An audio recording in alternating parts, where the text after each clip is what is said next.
Hey guys, tonight we're swapping out the candlelit castles and plagues for something a little more sparkly, mysterious, and possibly illegal. The world of designer drugs. Yes, we're about to take a soothing, slightly trippy stroll from the grimy underground labs of the 1970s. Picture more beards and less OSHA compliance, to the absolutely bewildering, app-controlled, hyper-branded synthetics of 2025. So, since this is our brand new channel, before you settle in, maybe take a second to hit like and subscribe, but only if you actually enjoy what you find here. Leave a comment telling me where you're listening from and what time it is for you. Now dim those lights, put on a fan for that soft white noise hum, get comfortable, and if you have a lava lamp, this is its moment. Let's get curious for a second. Have you ever wondered what it was actually like to be a rogue chemist in the 1970s? Did anyone really wear those yellow-tinted glasses, or were they just constantly squinting from all the fumes? What does a clandestine lab actually smell like? Spoiler, not like Axe body spray. How does one even invent a drug? Are there brainstorming meetings? Or is it mostly don't blow yourself up and hope for the best? And then there's the modern era. Are today's synthetic drugs engineered by people in lab coats, or by bored Stanford dropouts in open offices with beanbags? Why do new drugs have names that sound like Wi-Fi passwords? And can anyone explain how a substance designed to mimic a natural high ends up making you see colours that technically don't exist? Congratulations, you've just woken up in the chaotic heart of chemical innovation. It's 1975. You have access to a typewriter, a suspicious amount of glassware, and the FBI is probably already parked outside in an unmarked van. Welcome to the weird, wild, and sometimes accidentally sparkly world of designer drugs. Good luck. Before designer drugs had cool logos and dedicated Instagram hashtags, they began in the unheated garages and questionably clean basements of the 1970s. Here, brilliant weirdos armed with chemistry, PhDs, and questionable morals decided to improve on nature, or at least see if they could make something that didn't smell like cat pee. You, my friend, are one of them. Congratulations on your first lab fire. Let's set the scene.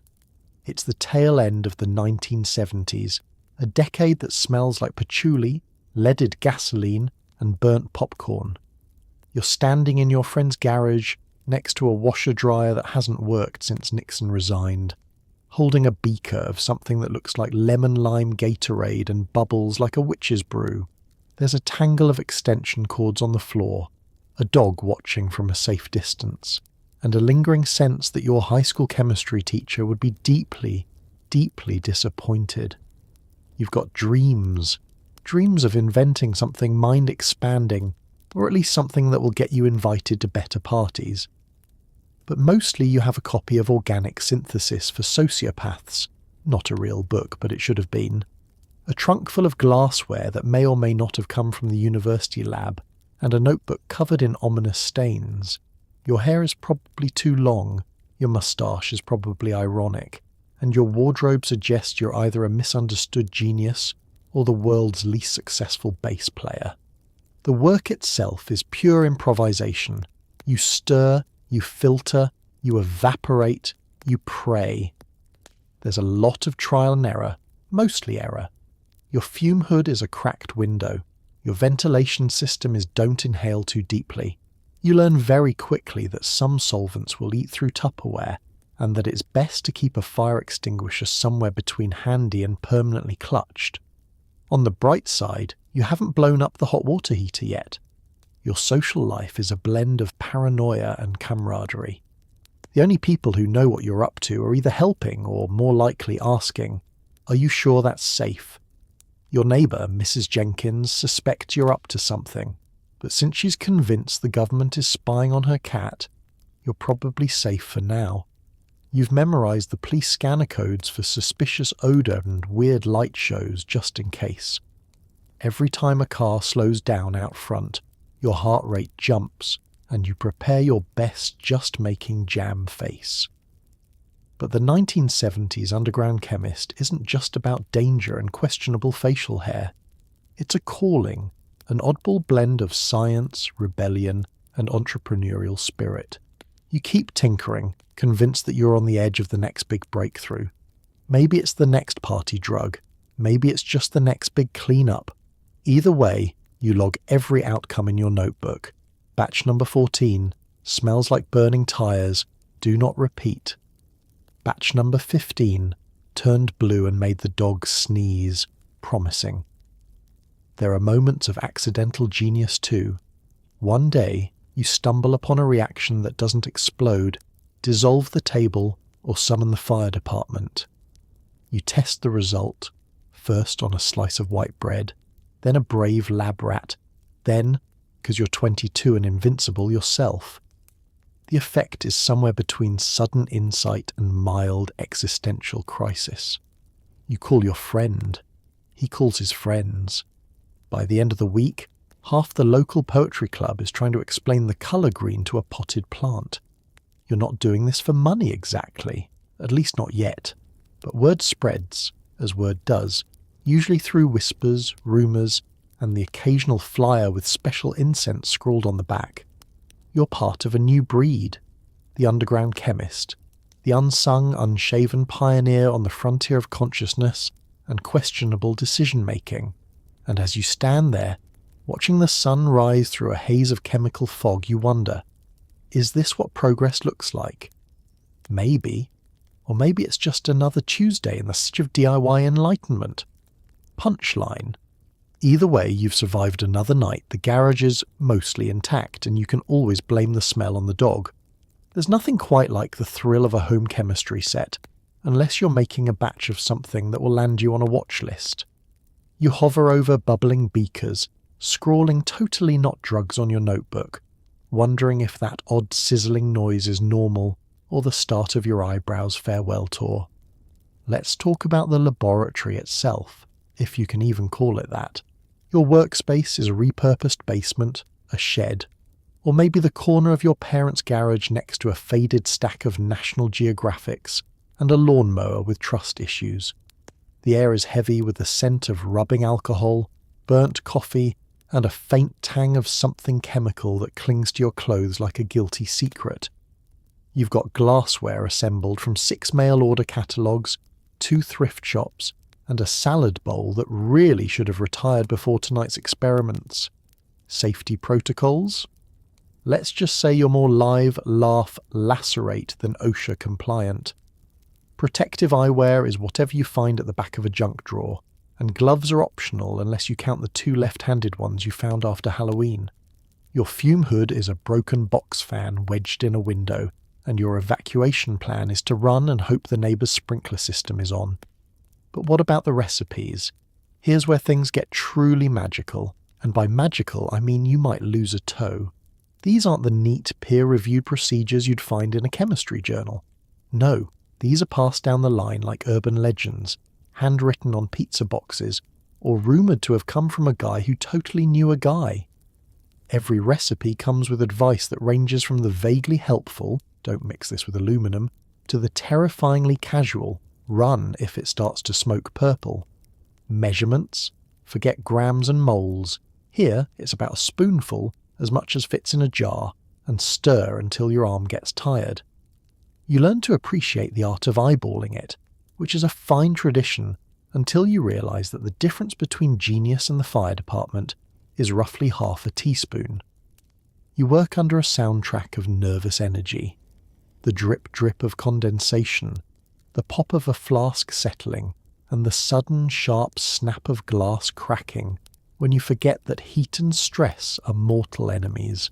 Every new experiment is a leap of faith, a gamble with your dignity, and possibly your hearing. The colours swirl, the bubbles rise, and sometimes, just sometimes, you get something that doesn't immediately try to crawl out of the beaker. Modern problems require medieval solutions. You use a turkey baster as a pipette, a thrift store fondue pot as a makeshift water bath, and you've repurposed a slow cooker for precision heating, as if any part of this is precise. Your notebook is a patchwork of chemical formulas, question marks, and cryptic warnings like, "Do not repeat" smells like doom. All the while, paranoia keeps you sharp. Every unexpected knock at the door is a potential SWAT team, or, worse, your mum wanting to know if you've seen her mixing bowls. You learn to keep a decoy project out front, something wholesome and plausibly deniable, like rock candy or homemade soap. The actual product, your pride and joy, your potential ticket to legend status, is hidden behind the paint cans, camouflaged as extra strong cleaning powder should anyone ask. Sometimes the results are spectacular. You manage to create something crystalline, beautiful, and oddly promising. Sometimes the only thing you produce is a new stain on the concrete and a growing sense of existential dread. But every experiment teaches you something, mostly humility and the importance of good ventilation. And when it's all over, and the last whiff of chemical weirdness finally fades, you take a step back, survey your work, and make a solemn vow. Next time, you'll read the whole recipe before starting, or at least label the mystery jars. Punchline. Because in the wild world of DIY designer labs, the only true constant is this: if you can't remember what's in the flask, it's best to leave it alone and let the dog decide if it's safe. No tale of designer drugs is complete without Alexander and Anne Shulgin, the high priest and priestess of the psychedelic movement. In your world, date night involves synthesizing molecules with names longer than IKEA receipts, and maybe, just maybe, rediscovering the meaning of reality. Again. Let's set the mood. You and your partner, Anne, are not your average couple. Forget trivia night, bowling leagues, or competitive sourdough baking. Your hobby is exploring the uncharted frontiers of human consciousness, using only a well-stocked lab and a healthy disregard for the boundaries of normality. While your neighbours debate lawn fertiliser, you're in the garden picking sassafras roots and wondering if you can convert them into the next big thing in neurochemistry. The Shulgin Lab, a cosy cluttered room at the back of the house, is both a temple and a playground. Shelves groan with reagent bottles, notebooks, pipettes, and mysterious jars labelled with things like phenethylamine number 17, Anne's favourite and do not open again. The smell is a dizzying swirl of acetone, rosewater, and whatever was in that old pickle jar before you started storing controlled substances in it. There's a soundtrack too. The hum of glass-stirring rods, the steady chug of a vacuum pump, and the occasional existential sigh of someone realizing they'll be washing lab glass until the sun burns out. Your process is as methodical as it is eccentric. Every new compound you invent starts with a notebook entry, a glint in your eye, and a certain amount of "how bad could this possibly go?" Anne, with her steady hand and even steadier sense of humour, is both your co-pilot and your most enthusiastic test subject. She's the first to point out if a new molecule tastes like burnt tyres, or if the mild mood elevation you promised actually means I can hear colours now. Testing day is a ritual. You weigh out your creation, never too much, because too much in this context could mean seeing through time and document the experience in clinical detail. Pulse, blood pressure, number of times you mention oneness with the universe in the span of 5 minutes. Sometimes it's profound, sometimes it's confusing, sometimes it's just 12 hours of thinking about how weird elbows are. But it's not all introspective metaphysics and glowing praise. There are failures too, the kind that make you question your taste in both molecules and wallpaper patterns. There's that one infamous compound that made you feel like a garden gnome for 3 hours. Another gave you the sneaking suspicion that you could talk to bees. Anne, ever the pragmatist, adds a simple nope to the margin and crosses out the recipe with a Sharpie. Outside the lab your circle grows. Artists, scientists, students, the perpetually curious, all find their way to your kitchen table, where Anne serves coffee, and Alexander, always the gracious host, offers up a catalogue of trip reports and chemical structures. Conversations wander from the mechanics of receptor binding to the importance of baking cookies during a long come-down. Anne is the keeper of calm, the translator of the indescribable, and the one most likely to remind everyone that not all discoveries are meant for mass consumption. Some are just for the dinner party. Of course, the law eventually knocks. You keep things scrupulously documented, not because the DEA cares about your penmanship, but because you believe in science, and also because your handwriting is impossible to decipher without context. You share your research, sometimes publishing in obscure journals, other times passing along the recipes to a new generation of intrepid explorers. In the end, you realize that the Shulgin Way isn't just about chemistry. It's about curiosity, partnership, and the slightly chaotic, deeply meaningful joy of exploring life's big mysteries side by side, notebook in hand, wondering what happens if you just tweak the molecule a little more. Punchline. And as the sun sets and you scrub yet another stubborn ring from the Erlenmeyer flask, you turn to Anne, smile, and agree you wouldn't have it any other way. Besides, who else is going to invent date night but with bonus hallucinations? What's that sound? Oh, just your paranoia. By the early 80s, law enforcement is catching on. Suddenly, every chemistry club dropout is a potential suspect. You spend more time inventing code words for your projects than actually running experiments. Pro tip: spicy oregano is not as discreet as you think. Let's talk about the new normal, constant surveillance, or at least the gnawing suspicion of it. Every knock at the door jolts you from your notebook. That unmarked van down the block could be the FBI, could be a plumber.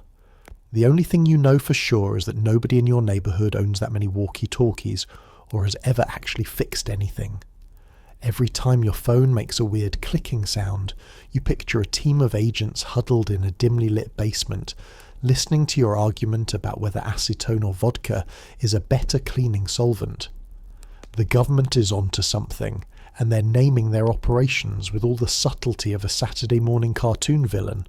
Operation Neon, Operation Clarity, Operation Let's Bust the Nerds. The acronyms are catchy, but the reality is a parade of unmarked sedans, agents in windbreakers, and a sudden surge in sales of sunglasses and moustaches. The local hardware store has never seen so many chemistry sets, and the owner is starting to ask questions like, so, just how many thermometers does one hobbyist need? You become an expert in plausible deniability. Gone are the days of just mixing things for fun. Now every project has an innocent explanation, delivered with the enthusiasm of a late-night infomercial host. That clear liquid? Not GHB, just really, really well-filtered tap water. Those strange powders? Obviously bath salts, and not the kind you see on the news. That time you accidentally created smoke so thick the neighbour's bird fainted. You tell everyone you're testing an innovative mosquito repellent. If you say it with enough confidence, people almost believe you. Almost. Your social circle grows tighter, your trust radius smaller. Nobody uses their real names. Instead, you're surrounded by a cast of characters known only as the alchemist, the titrator, and, for some reason, Phil. You develop a whole new language for communicating, half puns, half innuendo, all designed to confuse anyone who might be recording.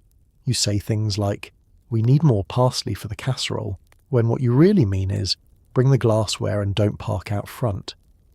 Paranoia becomes your sixth sense.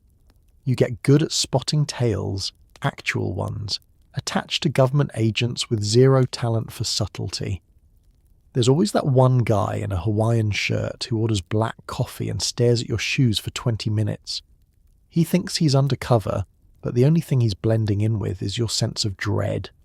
You start using cash only, taking the scenic route everywhere, and developing a passionate, almost romantic relationship with blackout curtains.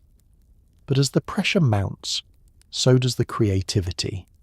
You invent elaborate security systems. Nothing says innocent hobby like motion sensors, padlocks, and a decoy stash of oregano in a hollowed-out copy of Great Expectations.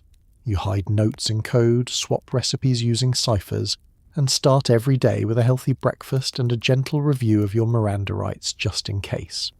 Still, the line between genius and cautionary tale blurs.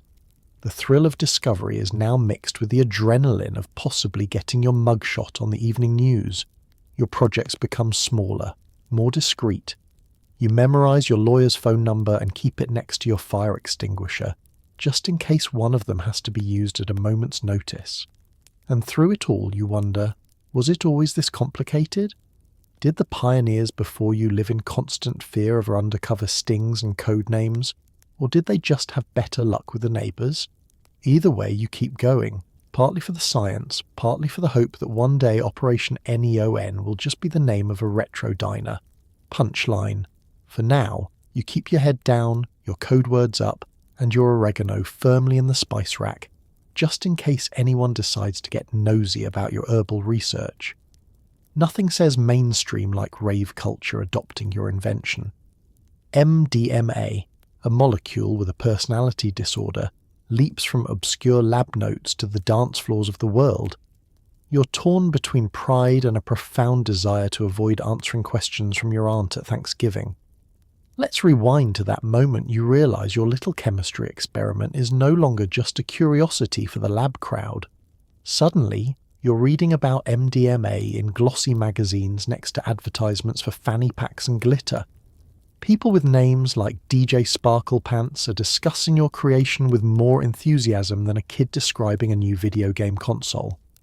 Rave flyers are popping up everywhere, neon-drenched, typo-riddled, and featuring at least 3 smiley faces per square inch. Your molecule has become the unofficial mascot for people who have never owned a coat that wasn't covered in faux fur or sequins. The setting has changed. Gone are the dingy basements and cautious whispers of the early days. Now you're in cavernous warehouses filled with bass that makes your fillings rattle, lasers that could blind a jet pilot, and enough body glitter to choke a small mammal. Everywhere you look, someone is wearing plastic beads, swinging glow sticks, and grinning at you with the wide-eyed intensity of a toddler discovering ice cream. You try to blend in, but you know you'll never truly understand how everyone has the energy to keep dancing after hour 7. The soundtrack? Relentless. The beat pulses through your chest, your feet, and, if you've taken part in the festivities, probably through your dental work as well. The air is thick with sweat, synthetic fog, and the distinct, not unpleasant aroma of bubblegum-scented deodorant. This is not just a party. It's a movement, one where everyone hugs, strangers call you soulmate, and someone, somewhere, is earnestly explaining the healing power of techno music. You're both fascinated and slightly horrified to see your creation turned into a cultural touchstone. MDMA, formerly the star of academic conference papers, now appears in pop lyrics, late-night talk show jokes, and overheard conversations in line at Starbucks.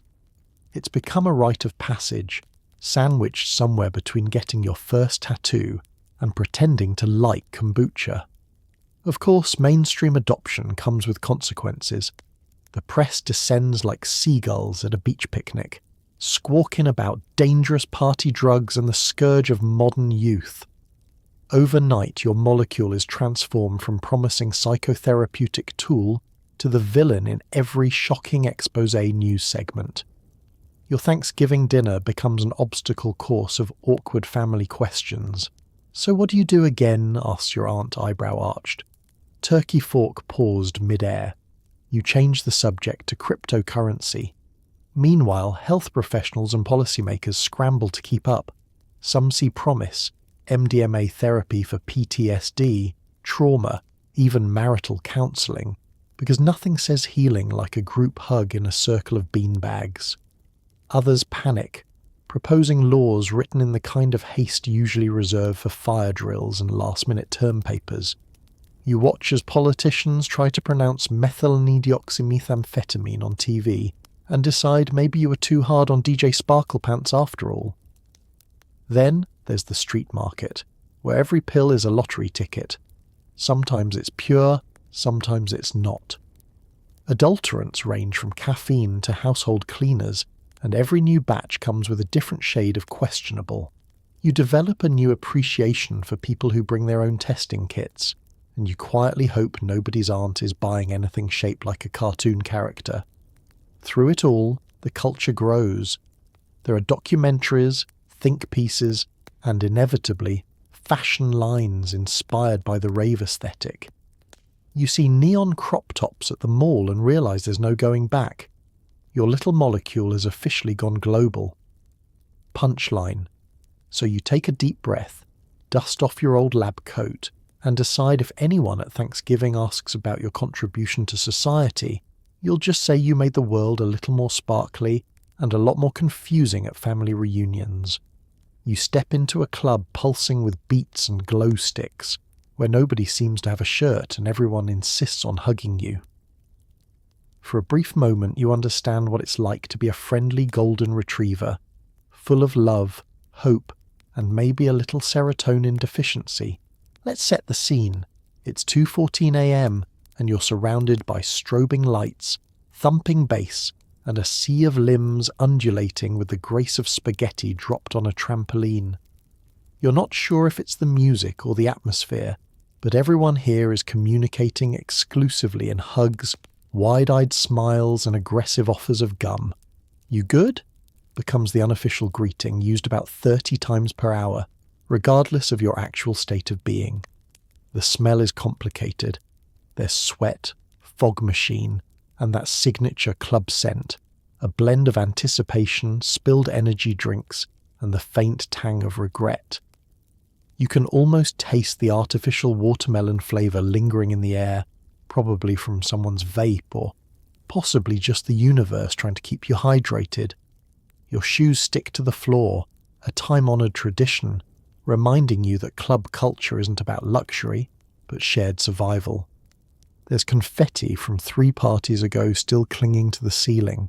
Every surface is slightly damp. The furniture is mostly theoretical: beanbags, a sagging couch, and a single chair that looks like it was salvaged from a medieval torture chamber. And then there's the music, relentless and hypnotic. The bass thumps so deeply you can feel your ribcage vibrate. Every song lasts forever, or maybe it's only 2 minutes. It's impossible to tell. A DJ stands in a booth, arms raised like a conductor of some ecstatic, unhinged orchestra, mixing tracks with names like Neon Cuddle and Bassline of Destiny. At some point you realise you've been swaying to the same 4 bars for 45 minutes, and you're completely fine with that. Euphoria here is as common as bottled water, and hugs are a kind of currency. You have joined a civilization where eye contact means we're now best friends, and handshakes are suspiciously formal. Strangers tell you their entire life stories, sometimes twice. The club is an empathy factory. You will cry over a stranger's lost hamster, celebrate their new job at the smoothie place, and solemnly agree that yes, this is the greatest night of all time. You're offered everything: candy, gum, glow sticks, unsolicited relationship advice. Water is prized above all else. There's a line for the bathroom that wraps around the dance floor, featuring philosophical debates about whether you can just go in the sink. No one remembers how to count money, but everyone knows how to Venmo the guy with the glitter backpack.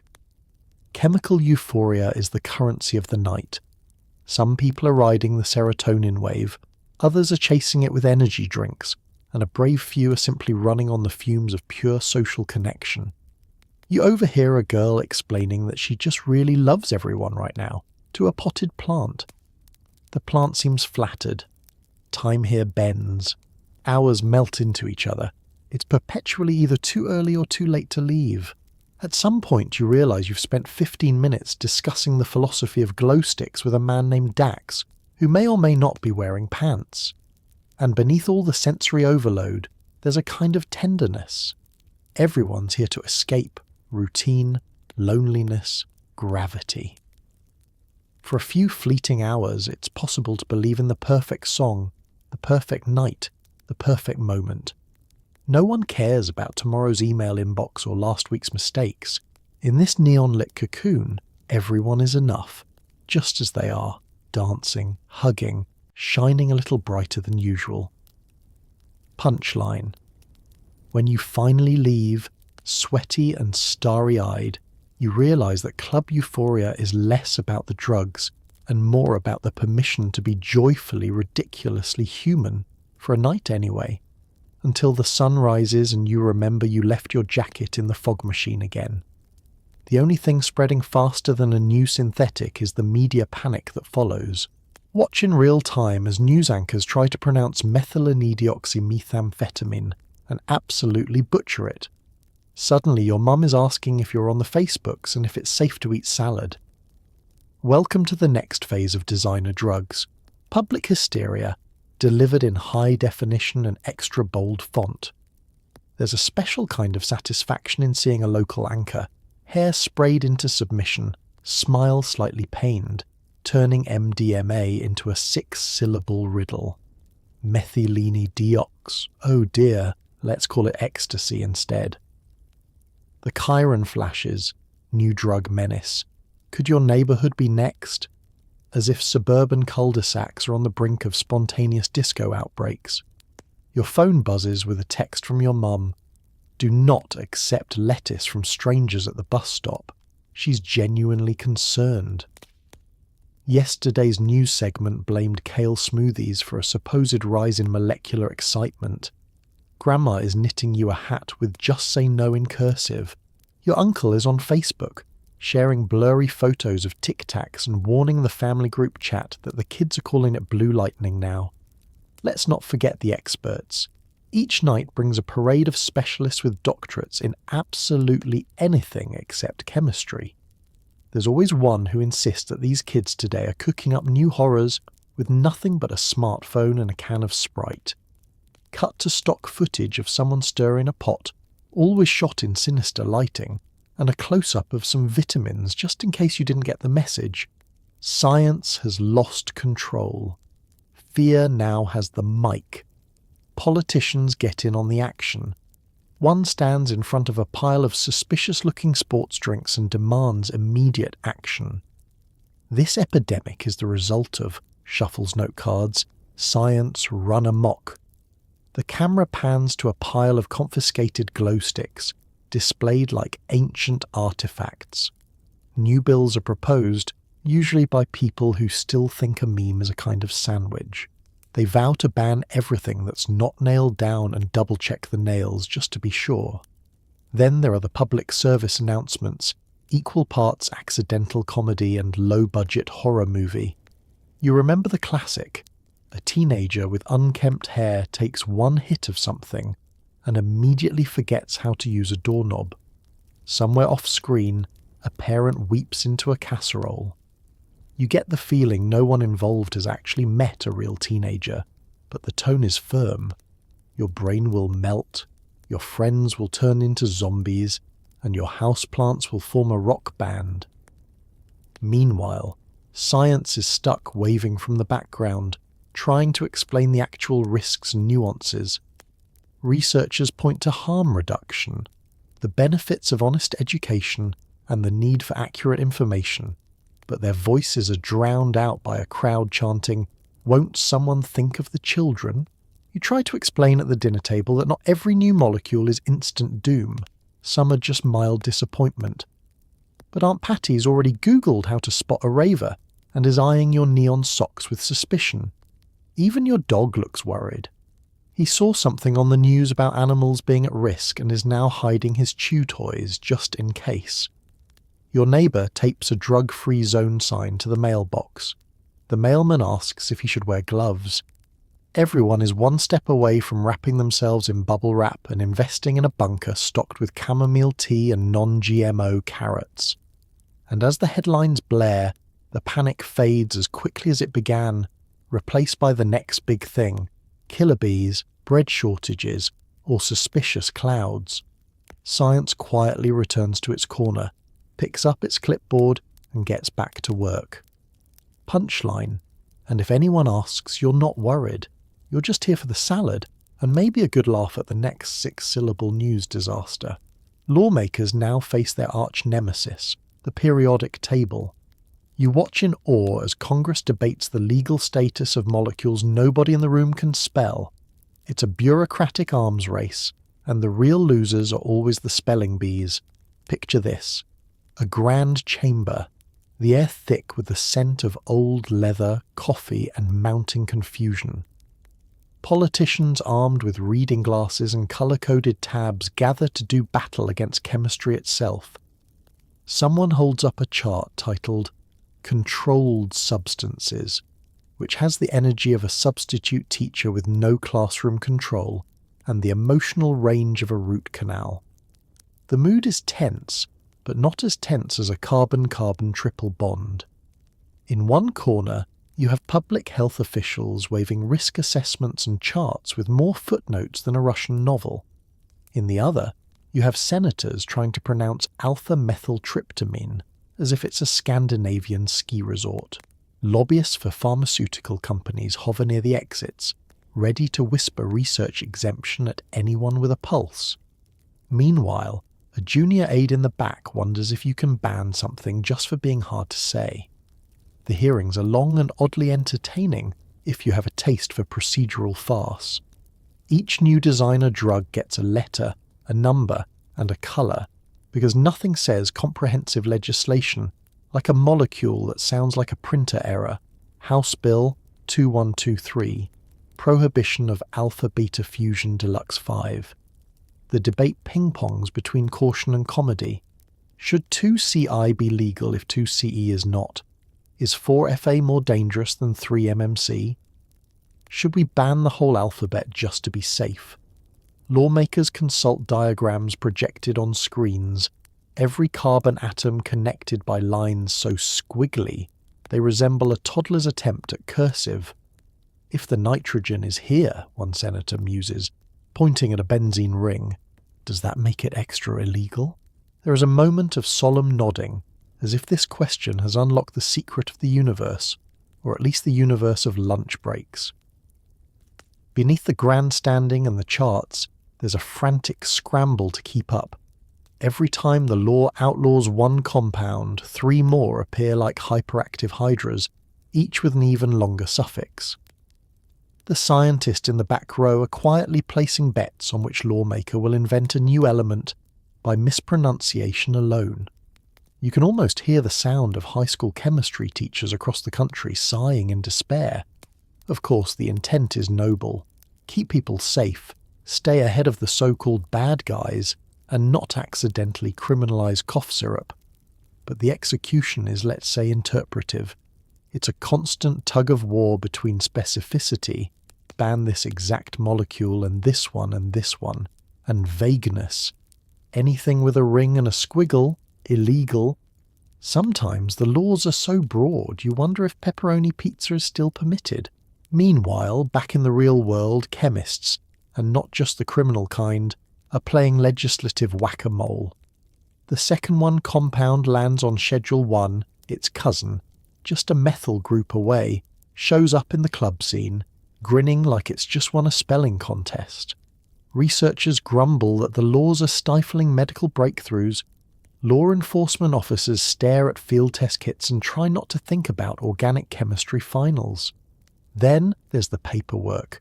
Nothing is more sobering than realizing you can file for a research exemption to study one substance, but risk a felony if you accidentally synthesize its evil twin. Academia adapts. Research proposals now include disclaimers, footnotes, and, in one memorable case, a flowchart labelled, "Is this even worth it?" The result? A system where creativity is both weapon and loophole. You marvel at the strange alliance between legislative anxiety and molecular innovation. It's science by bureaucracy, slow, clumsy, and often several years behind the dance floor. Punchline. And as another committee meeting adjourns with a round of applause and absolutely no consensus, you can't help but think, somewhere out there, a chemistry student is quietly inventing a compound that's both legal and impossible to pronounce. Sleep well, lawmakers. Tomorrow's spelling bee will be even weirder. In a triumph of branding gone awry, bath salts hit the scene, marketed not for actual bathing, but for the kind of wild times that end with you gnawing a sofa. You start to wonder if naming drugs after toiletries was a good idea, or if toothpaste is next. Let's rewind to the early 2010s. You're at a gas station scanning the shelf for beef jerky, when you notice a rack of little foil packets in pastel colours: Cloud 9, Ivory Wave, Vanilla Sky. Each boasts a vague promise: invigorating, not for human consumption. Somewhere, a marketing team is still patting itself on the back for that legal disclaimer, ignoring the fact that nothing on earth has ever been invigorating in a pouch with a dolphin on it. And yet, here you are, in a timeline where bath salts doesn't mean eucalyptus bubbles, but a synthetic stimulant you can buy for $19.99, right between the windshield wiper fluid and the trucker hats. You pick up a packet out of morbid curiosity. The instructions are unhelpful. Use as desired. Avoid eyes, soul, and federal agents. And the ingredient list looks like the result of a cat walking across a chemistry textbook. Mephedrone, MDPV, methylene-deoxypyrovalerone. You stop reading because the next one sounds like a Wi-Fi password. This is the era of novelty drugs, where marketing departments become mad scientists, slapping wholesome names onto things that probably shouldn't go in, on, or near the human body.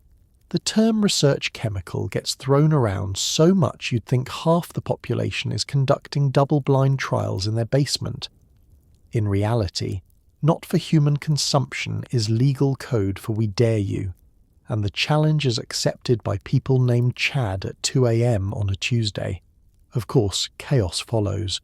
News stories pop up about bath salt users doing everything from running naked through traffic to serenading lampposts in C minor. There's panic in the streets and panic in the group chat. Your aunt forwards you an article with the headline, "Are your children hiding drugs in their shampoo?" She includes 3 emojis and a heartfelt plea to stay safe and avoid all bathing products for the foreseeable future. You switch to bar soap just to be sure. Science tries to intervene, but nobody's listening. Researchers explain that bath salts are not actually made for soaking in the tub, and that many are chemically similar to old-school amphetamines, just with enough tweaks to dodge legal bans. The media, meanwhile, runs with every wild rumour. Bath salts cause superhuman strength, instant insanity, and the sudden urge to wrestle raccoons. You start to worry about your neighbour's raccoon. Lawmakers get involved, scheduling new chemicals as quickly as they appear, but chemistry is faster. For every ingredient banned, 3 more show up on the shelf, each with a weirder name and more outlandish effects. Some packets come with collectible keychains, as if you're meant to remember your trip to the ER with a souvenir. As for the club scene, bath salts become the inside joke of the decade. Nobody actually admits to trying them, but everyone claims to know a guy who knows a guy who ate a potholder and recited the Gettysburg Address in fluent Elvish. Urban legend and reality mix until nobody can tell if bath salts are the new party craze or just a way to get banned from your local Home Depot. You reflect on branding. Maybe next year's wave of synthetics will be called body lotion or all-natural deodorant, now with 200% more existential crisis. You make a note to avoid anything marketed as artisanal toothpaste just in case. Punchline. And as you walk past the drugstore's wellness section, you realise you'll never look at bath bombs the same way again, and you still haven't forgiven toothpaste for what it did to Chad. It's the 90s, and suddenly every curious teenager can download recipes for substances their parents can't pronounce. The world's most dangerous bake sale is underway, with chat rooms as the new underground. You're just here for the ASCII art, honestly. Let's set the scene. You, armed with a dial-up modem, sneak onto the family computer hoping nobody picks up the phone and disconnects you mid-research. The screen glows with endless scrolling forums, primitive text-only labyrinths where everyone has a handle like Tripmaster420 or SynthKitten. Your password is something extremely clever, like Letmain. You type awkwardly, Terrified, your mum will walk in and see you deep in a thread titled "How to Extract Anything from Everything, Probably." Chat rooms are abuzz with rumour, bravado, and the kind of advice that would make even the boldest chemistry professor break out in hives. Recipes pass hand to hand like medieval secrets, except now it's cut and paste. 1 minute you're reading someone step by step for homebrewed tryptamines. The next you're in a heated debate about the best solvent to clean up after the spill nobody admits to causing.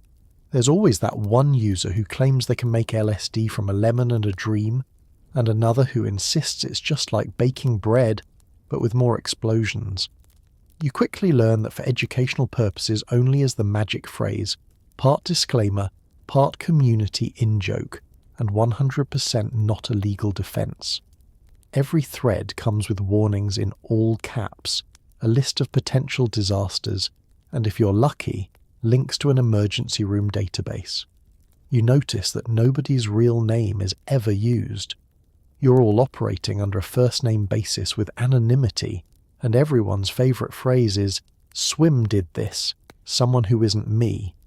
Swim apparently is the world's most reckless chemist. The forum itself is a chaotic melting pot. There are curious teens, genuine scientists, thrill seekers, and the occasionally lost dentist looking for peer support. Everyone is posting, correcting, arguing, and always showing off their axi-art. Trippy fractals, psychedelic mushrooms, chemical flasks made of slashes and parentheses. It's like a Renaissance art guild, if the Mona Lisa was drawn using only the @ symbol.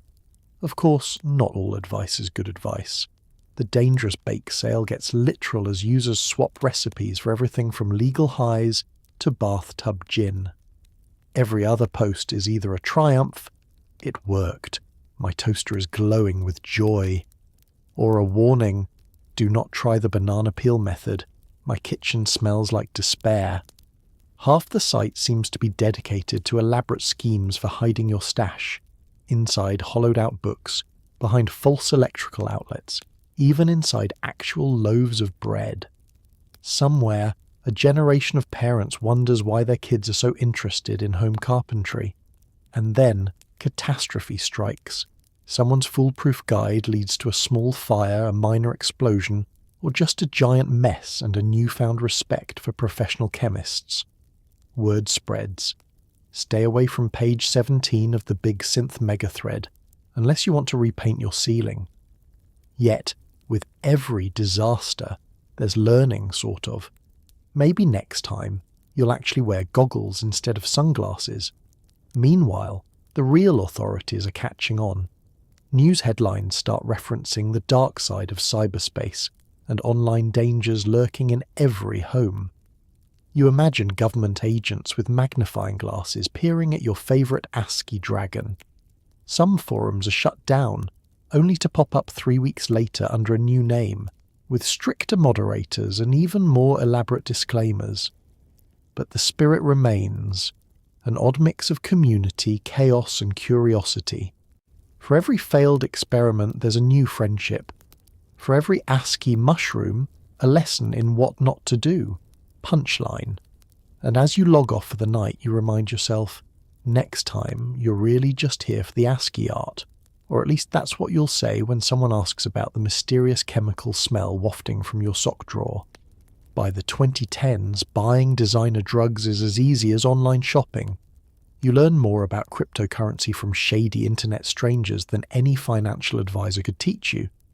Amazon offers one-click buy, but here it's one-click FBI surveillance. You're not in the old-school basement lab anymore, Dorothy.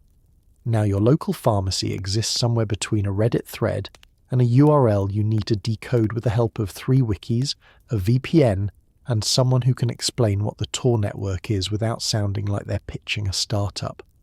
You're not sure if you're committing a crime or just really lost on the internet. Navigating the darknet is like shopping in a digital bazaar run by ghosts. The storefronts are bare bones, just grainy photos of mysterious powders, cryptic vendor reviews, and product descriptions that read like the world's most suspicious fortune cookies: relaxing, fast shipping, may cause existential dread and/or spontaneous fluency in Latin. Every shop has a name like Ultrameds 4U or Dr. Friendly's Chemical Emporium. The logo is always either a pixelated frog or a smiley face that looks like it's seen things. You learn quickly that nothing is as advertised. Every vendor claims to have lab-tested pharmaceutical-grade, totally legit wares, but you know better. There's a whole sub-forum dedicated to unboxing videos, except instead of iPhones, people are comparing the colour, texture and ability of various powders to dissolve in orange juice. Authenticity is verified by grainy time-stamped photos, a lengthy review process, and the sort of trust usually reserved for people who babysit your cat. Payment? All Bitcoin, all the time. You watch the price fluctuate hourly, convinced that by the time your package ships, you'll either be a millionaire or stuck explaining to your accountant why you owe taxes on purchased novelty bath products. You become fluent in crypto basics, wallets, public keys, cold storage. There's an entire cottage industry of YouTube tutorials, all narrated by guys with the voice of someone who's been awake for 37 hours and is hiding from their landlord. Once you master the checkout process, no small feat, you find yourself tracking your stealth package across several continents. It's all very cloak and dagger, right up until the day your order arrives wrapped in so much tape, foil and vacuum-sealed plastic that even the world's most dedicated postal inspector would give up. You open the box to find your collectible research sample, hidden inside a hollowed-out book about stamp collecting. You make a note to actually start collecting stamps, just for plausible deniability. Security, of course, is a running joke. Every guide reminds you, don't use your real name, don't ship to your house, don't mention the product in messages, don't trust anyone, ever, especially the guy selling free shipping on orders over 50 grams. The forums are full of horror stories, busted drops, intercepted packages, mysterious disappearances. For every successful delivery, there's a user posting, "Anyone heard from Magic Toad since Thursday?" And then there's the fear of the knock at the door. You tell yourself it's just the mailman, but somewhere deep down you remember that Operation Disruptor is an actual thing, and not just a bad video game. You keep your answers vague, your packages small, and your browser history even vaguer. But for every pitfall there's a small victory. A delivery that actually arrives, a vendor who's still in business next month, a batch of something that doesn't glow in the dark. You become a connoisseur of online etiquette, rating your vendors, leaving coded reviews, and laughing at the guy who left A+++ would buy again, very speedy, made me see time sideways on the public forum. Punchline, and as you transfer your last fraction of a Bitcoin to a guy named Laser Llama, you realize you've learned more about trust, risk, and shipping logistics than any MBA program ever promised. And at least here, nobody's asking for your credit score. Why sell drugs when you can label them not for human consumption and call it a day? Congratulations, you're now the proud owner of 6 grams of something called 2CB, and you have absolutely no idea what it does. Neither does the government. Let's be honest. You never set out to become a pioneer in the great bath salt loophole economy. You just wanted a little excitement, a dash of curiosity, and maybe a molecule with a name you could brag about in forums. What you didn't expect was the wild west of legal grey areas, a place where substances are sold as plant food, stain remover, or aromatic incense with winking quotation marks, and everyone involved knows exactly what's going on, but nobody will ever say it out loud. The packaging is part of the charm. Your 2CB arrives in a tiny zip-top bag, printed with a warning label so elaborate it's practically a dare. Not for human consumption, not for animal consumption, not for viewing, touching, or contemplating too deeply. If found, please return to sender and forget this ever happened. You have to admire the creativity, a warning that doubles as plausible deniability, and possibly a statement on the futility of existence. The world of research chemicals is like a secret society run by failed advertising majors and over-caffeinated chemists. You find yourself browsing websites that look like they were designed in 1998, complete with Comic Sans and clip art of a microscope. There's a dizzying array of choices, some promising lucid introspection, others unparalleled energy, and at least one that just says, "Do not taunt happy fun powder." You scroll through reviews written by people with usernames like Neuronaut99 and Mr. Bubbles. Some are poetic, a shimmering galaxy of awareness, like hugging a thought made of sunlight. Others are pure disaster. 10 over 10 would not recommend, unless you want to forget your own birthday for a week. You're beginning to suspect that nobody, not even the so-called experts, knows what half these compounds actually do. But the real fun comes from the legality. You've just purchased a substance that's chemically similar to something illegal, but just different enough to exist in a legal no man's land.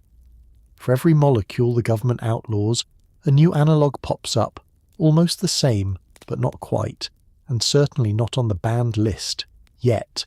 This game of chemical musical chairs is played at the speed of bureaucracy, which is to say, very, very slowly. By the time Congress figures out what 2CB is, the world has already moved on to 2CC, 2CD, or something called Stardust Dreams that may just be powdered drywall. Of course, there are dangers. Dosing is an art and a gamble. The difference between life of the party and call an ambulance might be a single milligram. There are no instructions, just message board wisdom and a lot of vague advice about start low and go slow. Test kits become the new essential accessory, right next to water bottles and plausible alibis. You tell yourself you're conducting research, but you know it's the kind of science that would get you kicked out of most laboratories. Meanwhile, the authorities are equally confused. Customs officers scratch their heads at boxes labelled ethnobotanical sample, not for eating. Police departments host seminars to discuss the difference between research chemicals and regular chemicals, usually ending with the consensus that everything weird is probably suspicious. Even the scientists tasked with identifying these compounds have a favourite phrase: "I've never seen anything like this before." In the end, you realise the loophole is both a shield and a maze. You're protected, sort of, by legalese, but you're also left to wander a landscape of unknowns. Sometimes you hit the jackpot, a fascinating, enlightening trip. Sometimes you end up with 6 grams of very expensive, slightly alarming dust. Punchline. And as you file away another tiny baggie labelled "not for human consumption," you make a note next time, maybe just stick to coffee. At least you know what's in it. Probably. Every new molecule needs a volunteer. Enter you, equal parts curious and invincible. The thrill of experimentation is real, but so is the sound of your lawyer sighing in the distance. Remember, for science is only a valid excuse 20% of the time. Welcome to the wild world of self-experimentation, where your research ethics board is a coin flip, your methodology is YOLO, and your primary safety equipment is optimism. It starts innocently enough. Someone on a forum posts about a brand new substance, let's call it super-enlightenol, with effects described as life-changing and possibly similar to sneezing with your whole soul. The warnings are vague, the data is thinner than your last tax refund, and the appeal is irresistible. You stock up on test kits, dust off your kitchen scale, and review the wisdom of the ancients. Start low, go slow. Your lab is a countertop.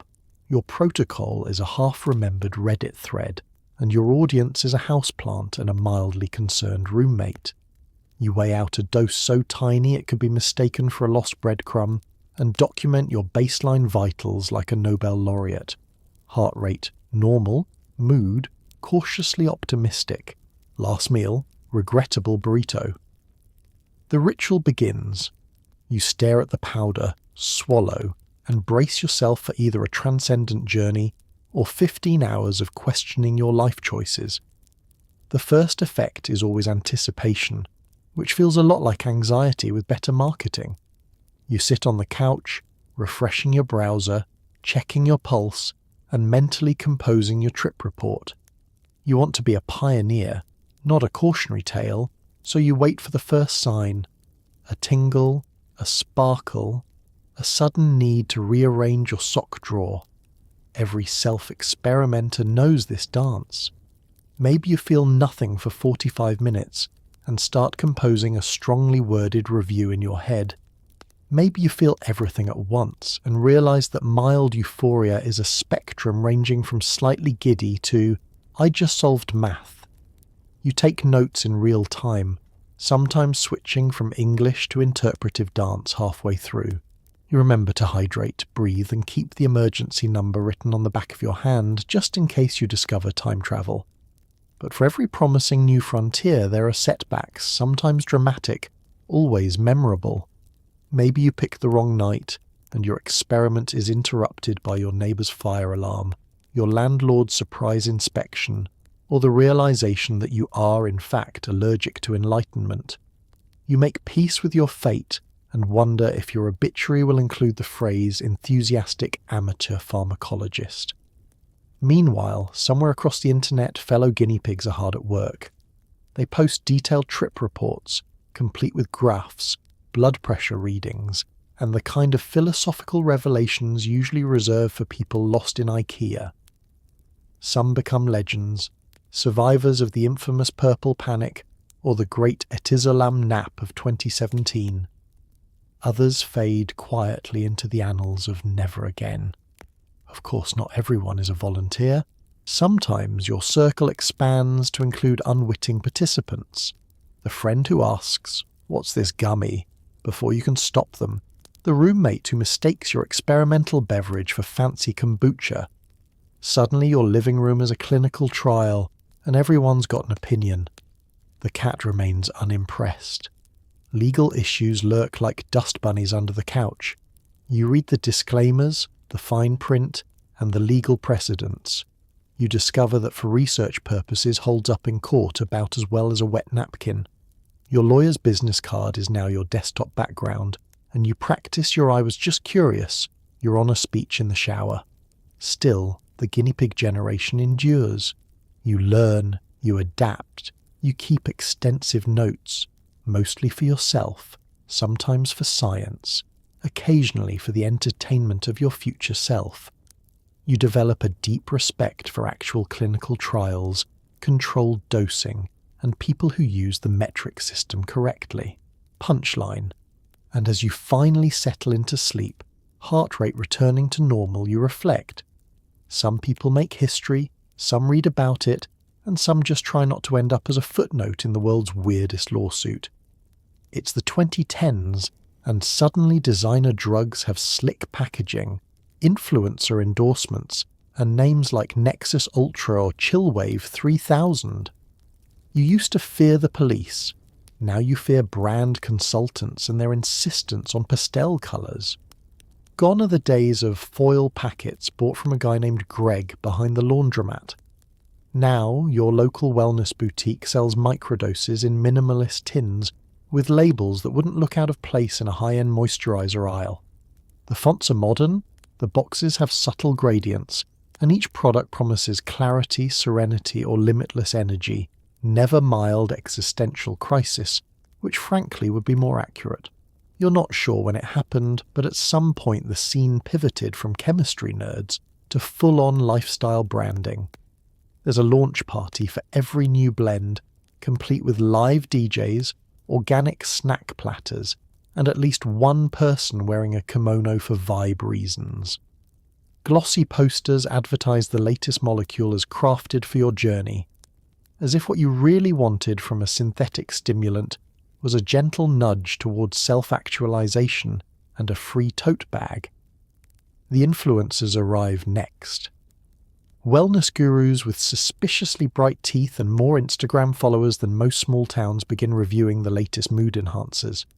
Their posts are equal parts enlightenment and sales pitch. Feeling groggy?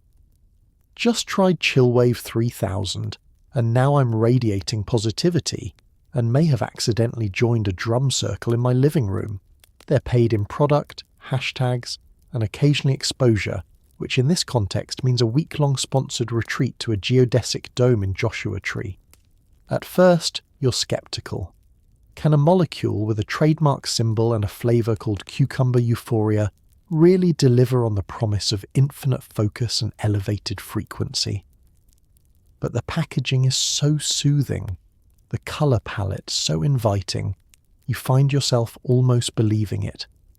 You open a tin of Serenity Spritz and inhale the vague scent of lavender and ambition. There's a QR code on the back that leads to a 3-minute guided meditation and a playlist of lo-fi beats for mindful consumption. You attend a pop-up event, unsure if you're about to take a sample or be recruited into a New Age pyramid scheme. The brand ambassador hands you a can of Glow Days, best served chilled, with a twist of intention. There are branded coasters, monogrammed straws, and informational pamphlets printed on recycled hemp paper. For a second, you miss the honesty of the old days, when the only instructions were try not to spill it on your pants. Of course, there are downsides to the new designer drug era. The prices suddenly triple, but you get loyalty points, a discount on your next order, and an invite to a Discord channel where people discuss microdosing for improved spreadsheet performance. Customer service now involves chatbots with names like Trippy and Xenia. You long for the simplicity of a handshake that didn't require an NDA. Regulation, as always, struggles to keep up. Health authorities review Instagram stories for signs of influencer over-enthusiasm. The FDA launches investigations into Mood Mist 2.0, concerned it might contain, at minimum, too much branding and at worst, traces of actual enlightenment. Lawmakers, ever behind the curve, accidentally ban a colorway instead of a compound, prompting an emergency rebrand as Mood Mist Noir. You try to keep up, but the molecules and the marketing blur together. You read reviews that praise nuanced mouthfeel and tactile afterglow. The packaging starts to pile up, and you wonder if you're collecting souvenirs or just prepping for a very specific episode of Hoarders. Punchline. And as you unbox your latest order of Nexus Ultra, Peach Serenity, you realize the real high isn't in the chemistry, it's in the packaging, the playlist, and the lingering suspicion that you might just be a walking brand activation. The synthetic revolution spreads to places where the wildest thing used to be expired yogurt. Suburban lawns now conceal vape pens loaded with substances your health teacher has never heard of. The PTA is not amused. Welcome to the age of chemical modernity, neatly trimmed hedges and meticulously scheduled playdates. For decades, suburbia was a bastion of predictability, a place where danger was defined by how close you stood to the microwave or whether Timmy licked a toad at summer camp. Now, tucked between the Little League games and HOA meetings, you'll find the synthetic frontier alive and well. The neighbours are whispering, the recycling bins overflow with seltzer cans, and the phrase designer high has made its way into the Nextdoor app. Let's paint a picture. It's a bright Saturday morning. You step outside to the gentle hum of leaf blowers and the distant melody of an ice cream truck. On the sidewalk, 2 middle schoolers are debating whether Cloudberry Z tastes better in a watermelon vape or as a gummy. Their parents are inside, frantically Googling what is Delta 8 and will it make my Roomba hallucinate. Meanwhile, the local pharmacy now stocks wellness elixirs in pastel bottles, and nobody's sure if they're vitamins, energy boosters, or the reason the dog refuses to come inside. The old guard, your parents, your neighbours, anyone who once considered cough syrup an adventure, can barely keep up. Suburban law is full of tales of the bad batch that made someone's cousin dance on a mailbox or convinced grandma to join a drum circle. The school nurse has a new pamphlet every week. Identifying designer drugs by emoji, are your kids vaping lettuce? And why is everything named after a fruit? Your health teacher, once the authority on all things risky, now fumbles for answers whenever a student mentions neon mango sativa. Community leaders swing into action. The PTA, formerly preoccupied with bake sale quotas and allegations of gluten, hosts an emergency meeting. The topic: how to talk to your kids about synthetics and still make it to Pilates. You sit in folding chairs under the harsh glare of fluorescent lights, sipping weak coffee and trying to look appropriately concerned. The guest speaker is an awareness consultant who presents a slideshow of vape pens disguised as highlighters, USB drives, and for some reason, an entire pineapple. The crowd gasps. Someone faints when they hear unregulated molecular variants. Of course, the kids are 3 steps ahead. They've developed a code, part meme, part emoji-laced slang, all designed to confuse parents. Hitting the rainbow means something new every month. Sleepy Berry is definitely not about berries, and nobody really knows what Zaza is, but everyone agrees it's probably not FDA approved. At slumber parties, instead of sneaking wine coolers, they trade mood pods and argue over the best playlist for vibing responsibly. The authorities aren't sure whether to panic or update their Twitter feeds. Police departments hold take-back events for unwanted designer substances, a parade of vape pens, half-eaten gummies, and mysterious powders in Hello Kitty baggies. The local news covers every incident with breathless alarm. Tonight at 11, are suburban teens microdosing at the skate park, or are they just really into frisbee? The answer, as always, is yes. Meanwhile, the real battle is fought over dinner tables, where family discussions about just saying no now involve YouTube explainers, homemade infographics, and at least one grandparent shouting, "Back in my day, a gummy was just a bear." You nod, trying to seem wise, and make a mental note to keep an eye on your vitamin D drops. Punchline. And as the sun sets on another quiet cul-de-sac, you realise the suburbs may look the same as ever, but somewhere, behind the soccer nets and the azalea bushes, a generation is discovering that the future of high is a lot more complicated than anything your health teacher ever imagined. Suddenly, every tech startup has a chief molecular officer. Designer drugs are now developed by people who use phrases like disruptive euphoria and optimized bliss. You're pretty sure your barista has a side hustle in nanodosing. Welcome to the Silicon Valley era of synthetics, a world where the spirit of Burning Man merges with the vision board from a TED Talk and the marketing plan of an energy drink. The old-school chemist is out, replaced by 20-somethings in hoodies and Allbirds, coding microdosing apps between crypto trades and vegan burrito runs. Their conference rooms smell like whiteboard markers and brain-boosting matcha lattes. Office walls are lined with motivational posters that say things like innovate or hibernate and fail fast, bliss faster. This is where molecules meet machine learning. Startup pitch decks promise the future of focus, flow, and feeling fantastic, all delivered in a dissolvable tab. The product names are punchy and trademarked: Focus Prime, Moodlytic, EuphoriQ. Each promises AI-personalized neurotransmitter enhancement, as if your serotonin is now a SaaS subscription, with a free 2-week trial and auto-renewal you'll definitely forget to cancel. You find yourself invited to product launches at co-working spaces with open bars and cold brew on tap. There's always a founder explaining how neurochemical sovereignty is the next big thing, and how their platform unlocks the quantum potential of your daily vibe. Demo videos feature attractive people in soft lighting, all agreeing that optimized bliss helps them crush meetings, sleep deeper, and reimagine breakfast. No one can explain what any of this actually means, but the PowerPoint animations are very convincing. The scientists have been replaced or rebranded. The new generation are biohackers, experienced designers, and wellness architects. Their labs are sleek, with Instagrammable plants and standing desks. Every employee is on a protocol and every protocol is in beta. HR distributes waivers with the same energy as a roller coaster attendant. Please read before ingesting. Side effects may include productivity, introspection, and excessive Slack emojis. The startup culture loves quantifying everything. Every trial dose comes with a spreadsheet. Mood logs, sleep cycles, productivity scores, and pie charts labeled total joy per quarter. Early adopters trade notes like baseball cards. One group claims to have synergized their team by microdosing at the Monday stand-up. Another pivots from custom nootropics to personalized empathy boosters, raising $10 million in pre-seed funding.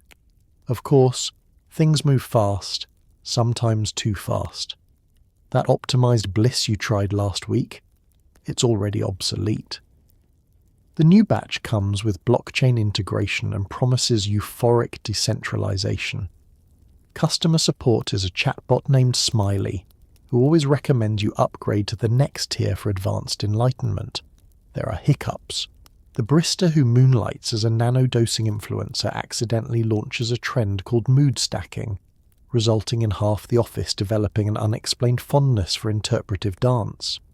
Your friend tries concentrate before a pitch meeting and spends the whole presentation discussing the hidden emotional life of staplers.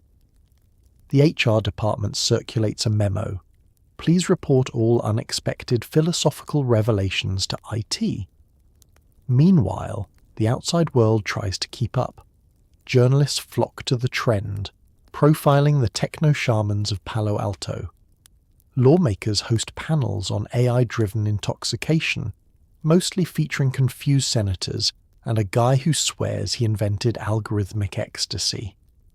The FDA sets up a task force, accidentally scheduling their first meeting at a kombucha bar called the Vibe Lounge. Through it all, you realize you're living in a world where the future of drugs is less about back-alley deals and more about back-end development. Your weekly calendar includes all hands, sprint planning, an experimental microdose journey, BYO headphones. Everyone's favorite buzzword is bio-individuality, and no one's entirely sure if that's a word. Punchline. And as you sip your focus-enhanced chai, you wonder. Maybe true innovation isn't a new molecule, but convincing your entire team to meditate in VR headsets while microdosing on disruptamine. Welcome to the gig economy, now optimized for bliss. For every wonder drug, there are 10 that turn you into a cautionary tale. Side effects range from mild giggles to briefly turning into a potted plant. If you make it out with all your teeth, you're basically a medical miracle. Welcome to the grand roulette of pharmaceutical innovation, where the only thing more creative than the molecules are the symptoms. You always start with hope. This time, you think, you'll finally find the perfect high, the ideal sleep, or that elusive sensation the influencer with 200,000 followers calls brain sunlight. But there's always a fine print, tiny, italicized, and usually ignored. Results may vary, and by vary we mean wildly. Trial day is part ritual, part gamble, part group therapy.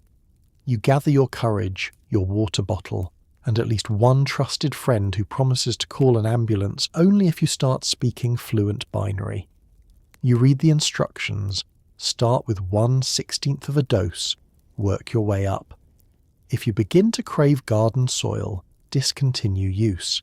It's all about balance, between curiosity and caution, between self-improvement and self-preservation, between enjoying the ride and not accidentally rebooting your personality.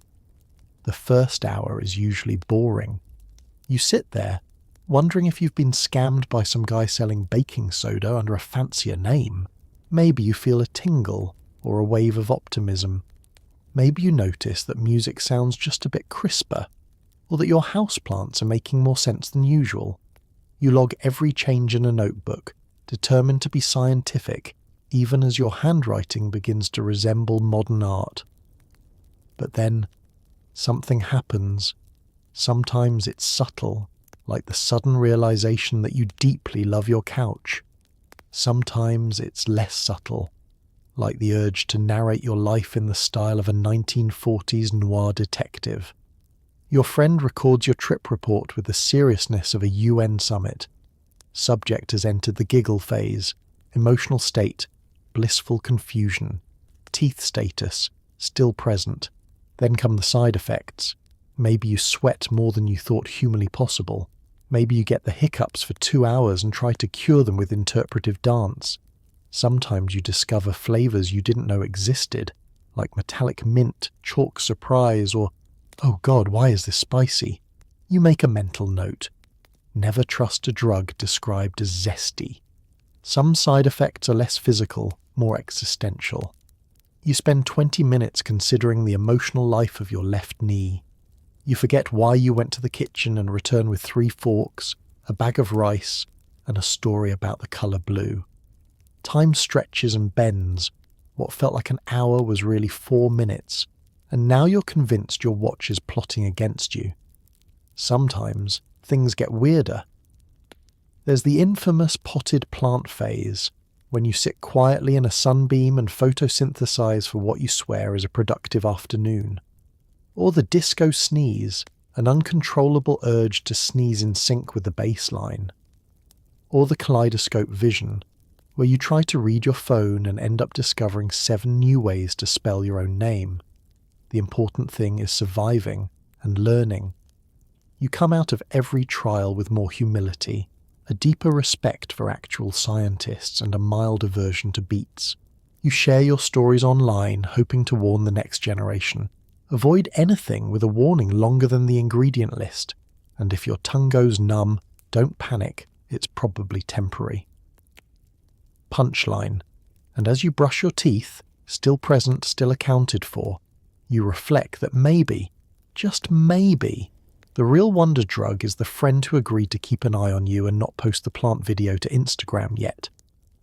Just when a new synthetic is banned, another one appears, slightly tweaked, completely unpronounceable, and now with 30% more confusion.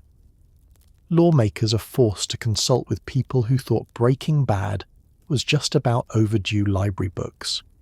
Welcome to the world's weirdest relay race, where every time the law makes a move, chemistry responds with a sidestep and a top hat.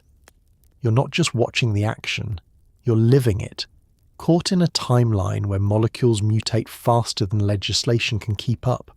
Each new ban makes headlines, followed within weeks by the arrival of something called Super Mega Zen XR, now with patented non-detectable structure and the faint aroma of lemons. It all starts when a local headline blares, officials crack down on party powder. The community breathes a sigh of relief, reassured that the scourge of Happy Dust 2.0 is finally over. But no sooner has the ink dried on the law than a new product hits the shelves. Jubilant Sand Ultra, boasting all new vibes and a fresh, minty aftertaste. You marvel at the speed of innovation and at the graphic design budget, which now includes holographic unicorns. Lawmakers, not to be outdone, spring into action. Emergency task forces are formed. Public hearings convene. At least one official holds up a photo of a periodic table and declares, "We will not be outsmarted by chemistry." Committees draft new bans, furiously updating lists of forbidden compounds. Scientists are summoned for expert testimony, only to be asked questions like, "If we ban all the squiggly bonds, will that fix it?" You can almost hear a collective sigh from every chemistry teacher in the state. Meanwhile, underground chemists treat the latest ban like a crossword puzzle.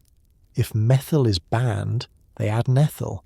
If ethyl gets too much attention, welcome to the exciting new world of butyl.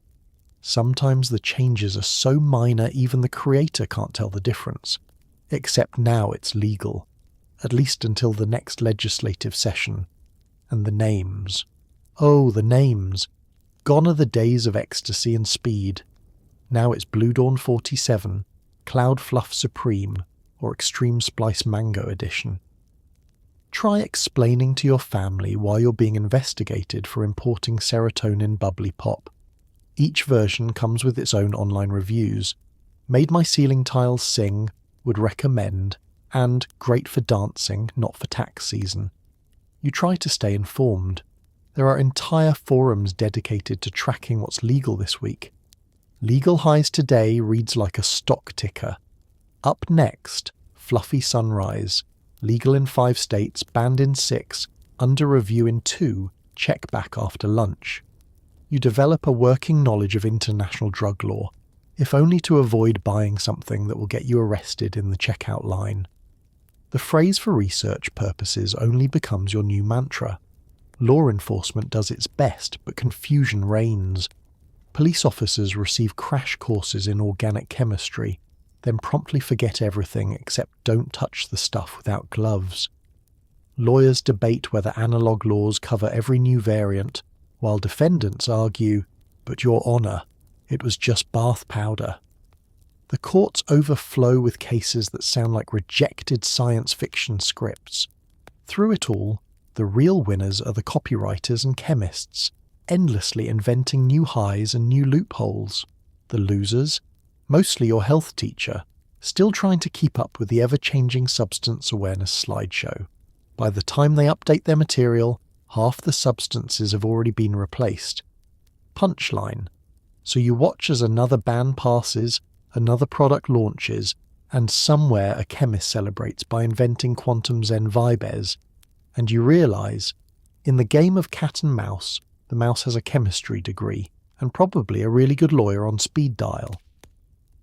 As the arms race continues, so do attempts to detect, outwit, and occasionally outdance the authorities. Enter the era of home drug test kits, suspiciously yellow energy drinks, and entire internet forums dedicated to the fine art of flushing. Welcome to the golden age of paranoia, where every trip to the bathroom is a pop quiz and the grading scale is strictly pass/fail. Suddenly your social calendar revolves around whether you can pass a 12-panel screen or if you'll have to spend a week surviving on cranberry juice and anxious Google searches. At any given moment, you know the price of detox drinks, synthetic urine, and novelty pee-belts better than you know the cost of bread. The test itself is always shrouded in mystery. Sometimes you get a warning, random in the same sense that your cat randomly sits on your laptop when you're working. Sometimes you're ambushed. Surprise! Please pee in this cup while the nurse stands nearby, judging your life choices with the cold precision of a tax auditor. You've never made eye contact with anyone for that long before. It's intimate. It's awkward. It's not the bonding experience you were hoping for. In response, the market booms with solutions.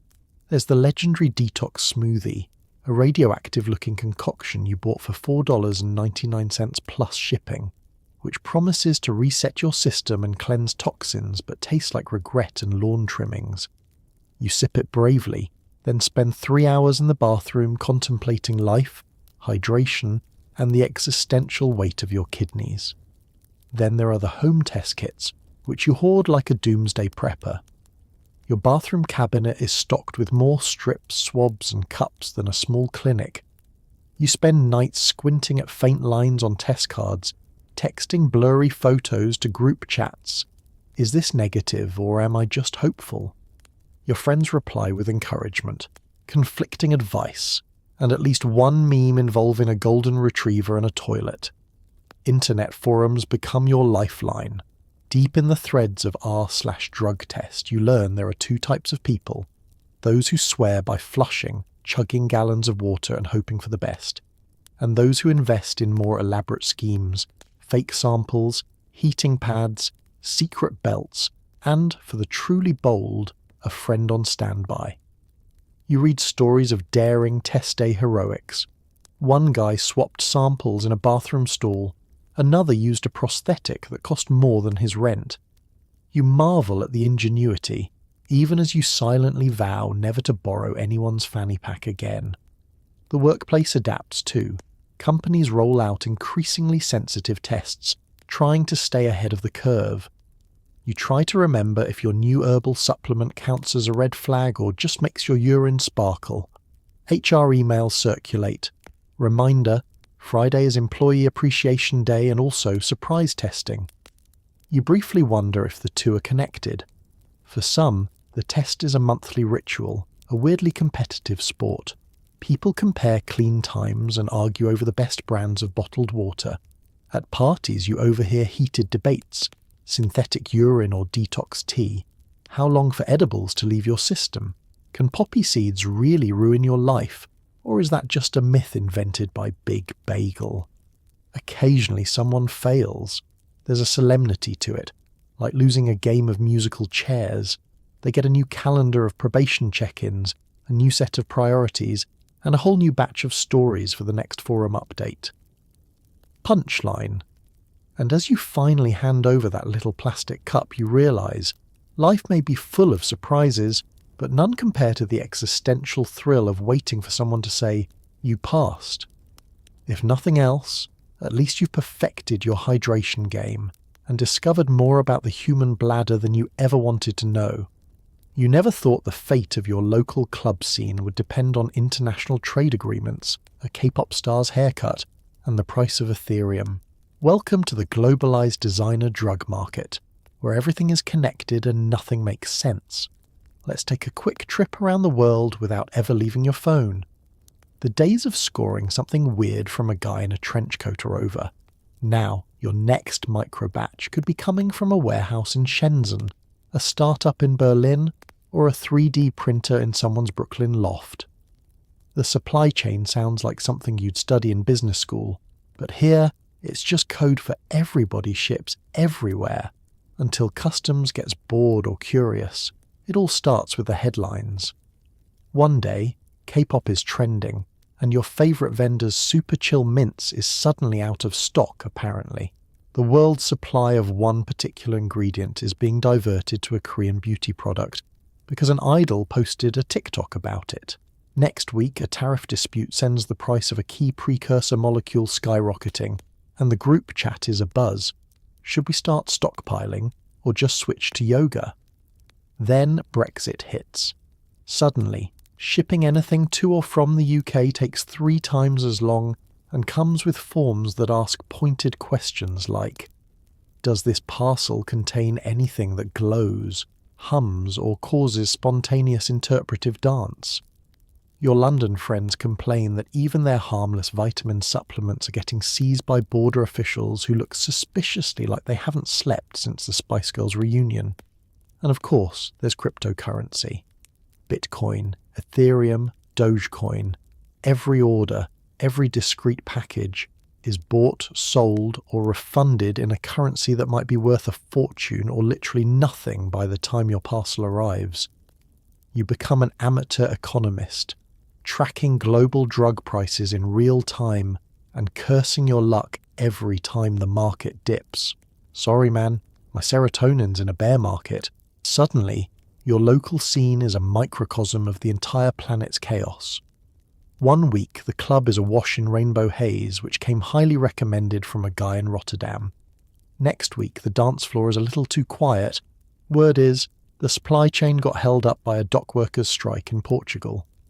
At the monthly rave, the DJ thanks the brave truckers of the world for making the night possible, and you're not sure if he's joking. Social media is the new Silk Road. Instagram influencers pitch global wellness blends to followers in 6 languages. TikTokers unbox mystery gummies with more drama than a soap opera. And Telegram channels post flash sales that last exactly 37 seconds. Algorithms serve up offers for lab-tested, globally sourced experiences. Never mind that the real test is whether customs will send you a polite letter or just keep the package for themselves. Meanwhile, regulatory whack-a-mole plays out on a global scale. One country bans a molecule, another tweaks it. A third sends out strongly worded emails. Customs officers compare notes in Discord groups. Chemists swap recipe hacks via encrypted DMs, and every shipment comes with tracking numbers, QR codes, and a prayer. The end result? Everything is faster, weirder, and more interconnected than ever. You start noticing that club trends sync up with overseas festivals, and the latest product review comes with subtitles and a warning in 3 languages. You watch, bemused, as the DJ remixes a K-pop hit and half the dance floor pulls out colour-coordinated mood drops to match. You realise Brexit might have changed borders, but it hasn't stopped anyone from inventing new flavours of euphoria. Punchline. And as you reload your crypto wallet for the next international experience, you take comfort in one universal truth. No matter what's happening in Parliament, Seoul or the blockchain, Someone, somewhere, is still trying to get the world to dance. Even if nobody knows what currency to tip the DJ with anymore, it's not all about energy and hallucinations. Sometimes people just want to nap better.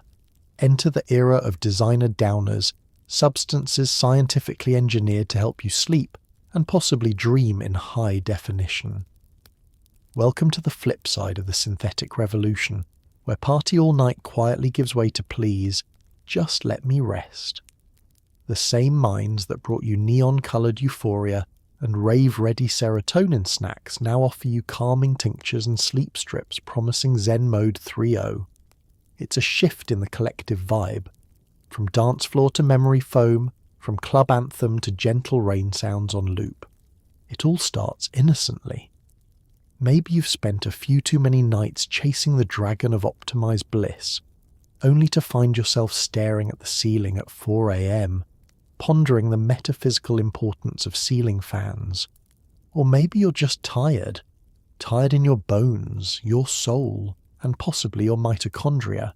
You need a break, not a boost. Suddenly the market responds. The same influencers who once showed you how to microdose for maximum hustle now post pastel-hued videos about micronapping for productivity. Instagram explodes with calming aesthetics, smooth stones, muted lighting, diffusers gently billowing something called sleep vapor. Instead of grinding harder, everyone's talking about intentional rest cycles and REM optimization. There's even a subscription box, Dream Crate, that delivers artisan eye masks, herbal teas, and a QR code for a sleep-enhancing visualization podcast. Designer downers have their own branding.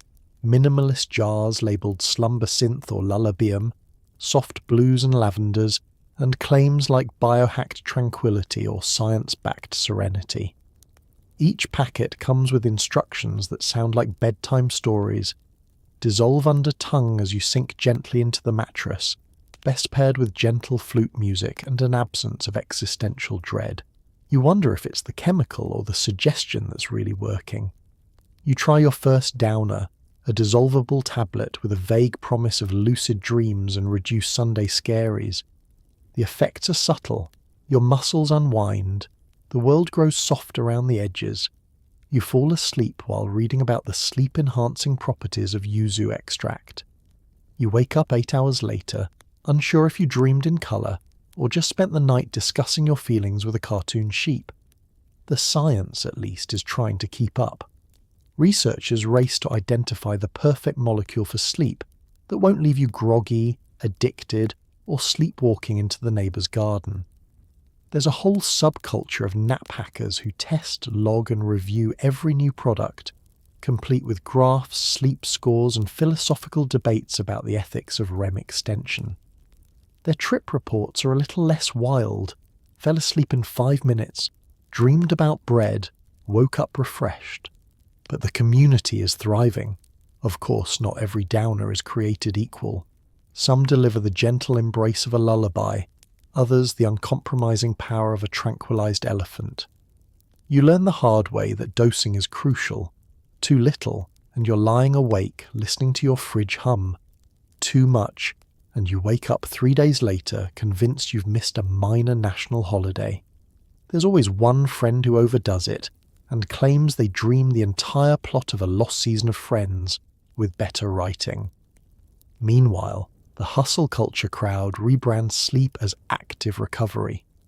There are power nap apps, sleep coaching webinars, and weighted blankets with more tech specs than your phone. Productivity gurus post their favourite rest stack alongside gratitude journals and infrared pajamas. Somewhere, a startup pitches a smart pillow that sings you to sleep and reminds you to meditate. Punchline. And as you drift off, cradled by science and softly humming binaural beats, you realise that sometimes the most subversive thing you can do is simply close your eyes and let the world spin without you for a solid 8 hours, if you're lucky. There's a new villain in town, and it's your cousin's fruit-flavoured vape cartridge. You watch as the news cycles bounce between panic and confusion, while every flavour from unicorn tears to grandpa's pipe becomes suspect. Welcome to the era of collective hand-wringing where vapes, those humble USB-powered fog machines, rise from quirky smoking alternative to public health enemy number one. 1 minute your family is debating the best apple pie recipe. The next, the local news warns that your children might be inhaling something called Dragonberry Rush behind the recycling bins. The graphics are always alarming. Clouds of purple mist, silhouettes of moody teens, and a disembodied lung floating ominously in space. You start noticing vapes everywhere. Grocery store checkout lines, public parks, the hands of teenagers who previously couldn't be trusted with a stapler. Flavors multiply faster than conspiracy theories. Blue raspberry, sour melon, gummy worm, Nightmare on Elm Street. You wonder if there's a marketing department somewhere with a dartboard labelled tropical nostalgia and outright nonsense. Panic blossoms. School administrators send letters home, typed in all caps and Comic Sans, explaining that vapes are the new scourge and, for good measure, so are energy drinks, fidget spinners, and anything in a neon package. The PTA assembles in record time, armed with laminated handouts and a slide deck titled, How to Spot a Vape Pen. Hint, it looks like everything. Parents scour their children's bedrooms for suspicious USB drives, accidentally deleting half the family photos and most of Aunt Deb's vacation emails. Meanwhile, the internet is ablaze with speculation. YouTube explainer videos appear, most hosted by teenagers with suspiciously advanced editing skills. Vape or not, becomes a TikTok trend, with kids showing off the most absurd things you could mistake for a vape: remote controls, lip balm, a banana. Some clever soul even rigs a working vape into a mechanical pencil, instantly becoming a suburban legend. The media coverage intensifies. Every minor cough is now possibly vape-related. New flavours are banned, then unbanned, then quietly rebranded as not-for-inhalation novelty fragrance pods. Health officials scramble to find the science behind it all, but the data lags behind the headlines. Researchers debate whether vapes are a gateway to nicotine addiction, secret portals to the upside down, or just a very elaborate way to make your bedroom smell like cotton candy and existential dread. Vape shops try to adapt, changing their storefronts every week. Today, they're aromatherapy lounges. Tomorrow, they're portable hydration dispensaries. You wonder how many times a grand opening sign can legally be used before the city just gives up. The real action, of course, is online. Forums light up with tales of flavour bans, DIY cartridge refills, and the mysterious bootleg juice made in someone's cousin's garage. Everyone's an expert, especially the people who have never actually seen a vape in real life. Then come the lawsuits. Parents sue schools, schools sue vape companies sue each other, and someone in Congress holds up a blueberry-flavoured cartridge as Exhibit A in the battle for America's youth. Grandparents everywhere long for the simpler days, when the only contraband at Thanksgiving was a flask and an extra slice of pie. You, meanwhile, navigate this clouded landscape with growing skepticism and a faint craving for mango. Your cousin insists his Coolbreeze crystal pod is just for relaxation. The dog starts sneezing. Someone at work claims to have quit everything except for Banana Blast. You consider joining the latest support group, Concerned Citizens Against Ambiguous Flavours. Punchline.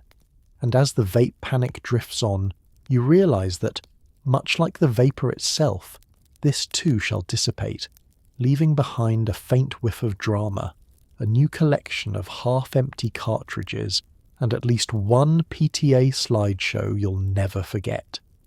Health is wealth, and now that means curated microdoses with your organic smoothie.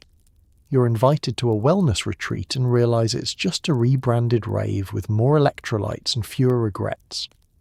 Welcome to the era where your average healer wears a Fitbit, your yoga mat costs more than your first car, and your supplements come with a lab report and a podcast recommendation. The vibe has shifted. No longer is chemical experimentation confined to late-night basements and crowded dance floors. Now, it's in sun-dappled meadows, boutique studios, and anywhere you can buy adaptogenic mushrooms by the ounce.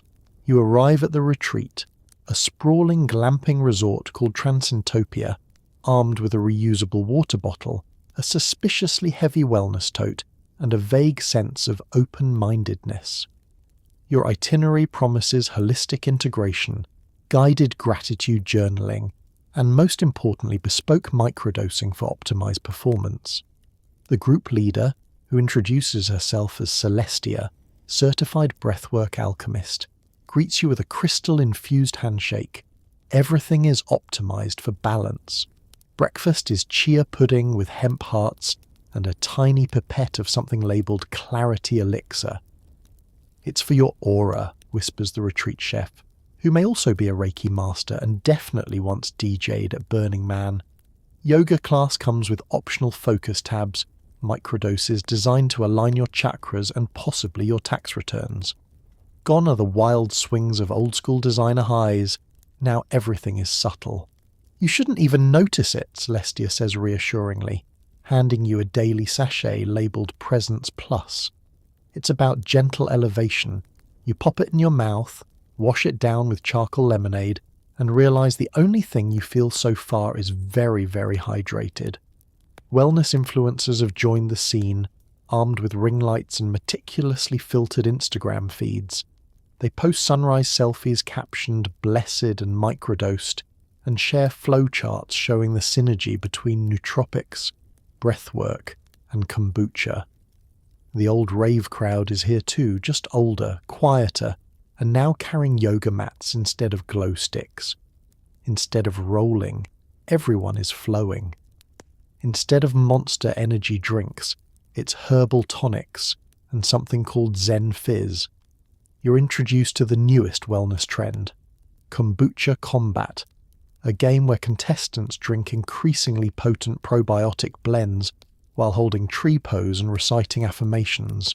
It's the only sporting event where the referee is also your holistic nutritionist, and the grand prize is a 30-minute sound bath. You participate, of course, and win most grounded aura after only moderate kombucha-induced gastrointestinal distress. Workshops run the gamut from intentional journaling for vibrational clarity to euphoric foraging, mushrooms and mindfulness. You try a session called Microdose Manifestation, which is mostly a group nap in hammocks while listening to binaural beats. The guy next to you claims he just met his spirit animal, which turned out to be his accountant. But there are rules. Everything must be natural, ethically sourced, and third-party tested for resonance. Substances are botanically derived, mindfully blended, and always paired with gentle disclaimers. May cause tranquility. Use with intention. Consult your local shaman. You sign more waivers than you did at your last dentist appointment. You finish the weekend feeling calm, centered, and unsure if you actually experienced anything, or just paid $499 for the world's fanciest nap. The line between health, high, and hobby has blurred. You have a new gratitude journal, a lifetime supply of goji berry snacks, and a phone full of wellness memes. Punchline. And as you leave Transcentopia, glowing with electrolytes and quiet self-satisfaction, you realize wellness may be a journey, but sometimes it's just a really gentle trip. One microdose and kombucha chug at a time. It's the future, and now drugs are personalized, tailored by AI to your DNA and Spotify playlists.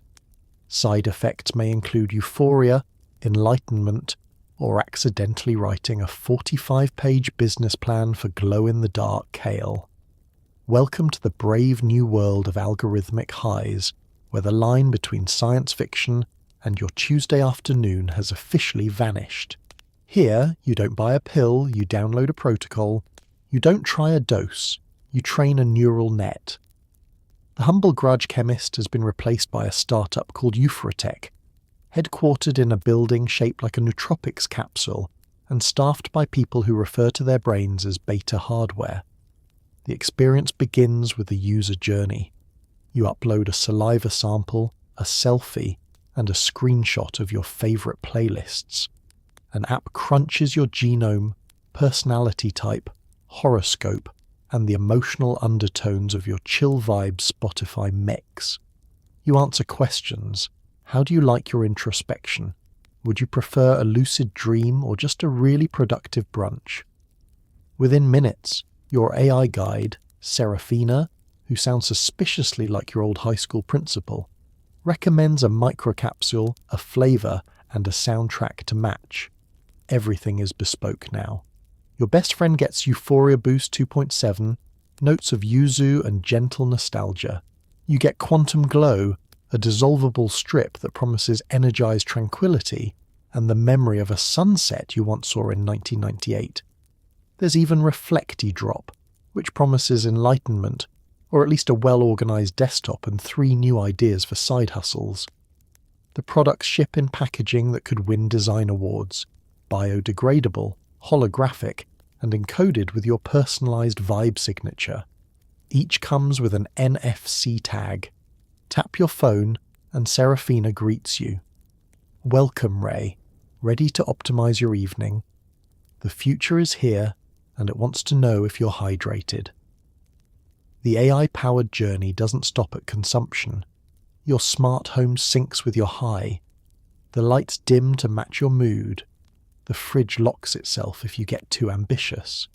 Your smartwatch tracks euphoria intervals, sending push notifications like, "You seem pensive." Would you like a guided reflection playlist or a gentle reminder to water your plants? You select both. The plants have never looked better. Of course, the possibilities and side effects are endless. Users report algorithmic afterglow, existential clarity, and the sudden urge to pitch glow-in-the-dark kale to a room full of venture capitalists. One user accidentally reinvents the concept of brunch. Another finally understands the plot of Inception.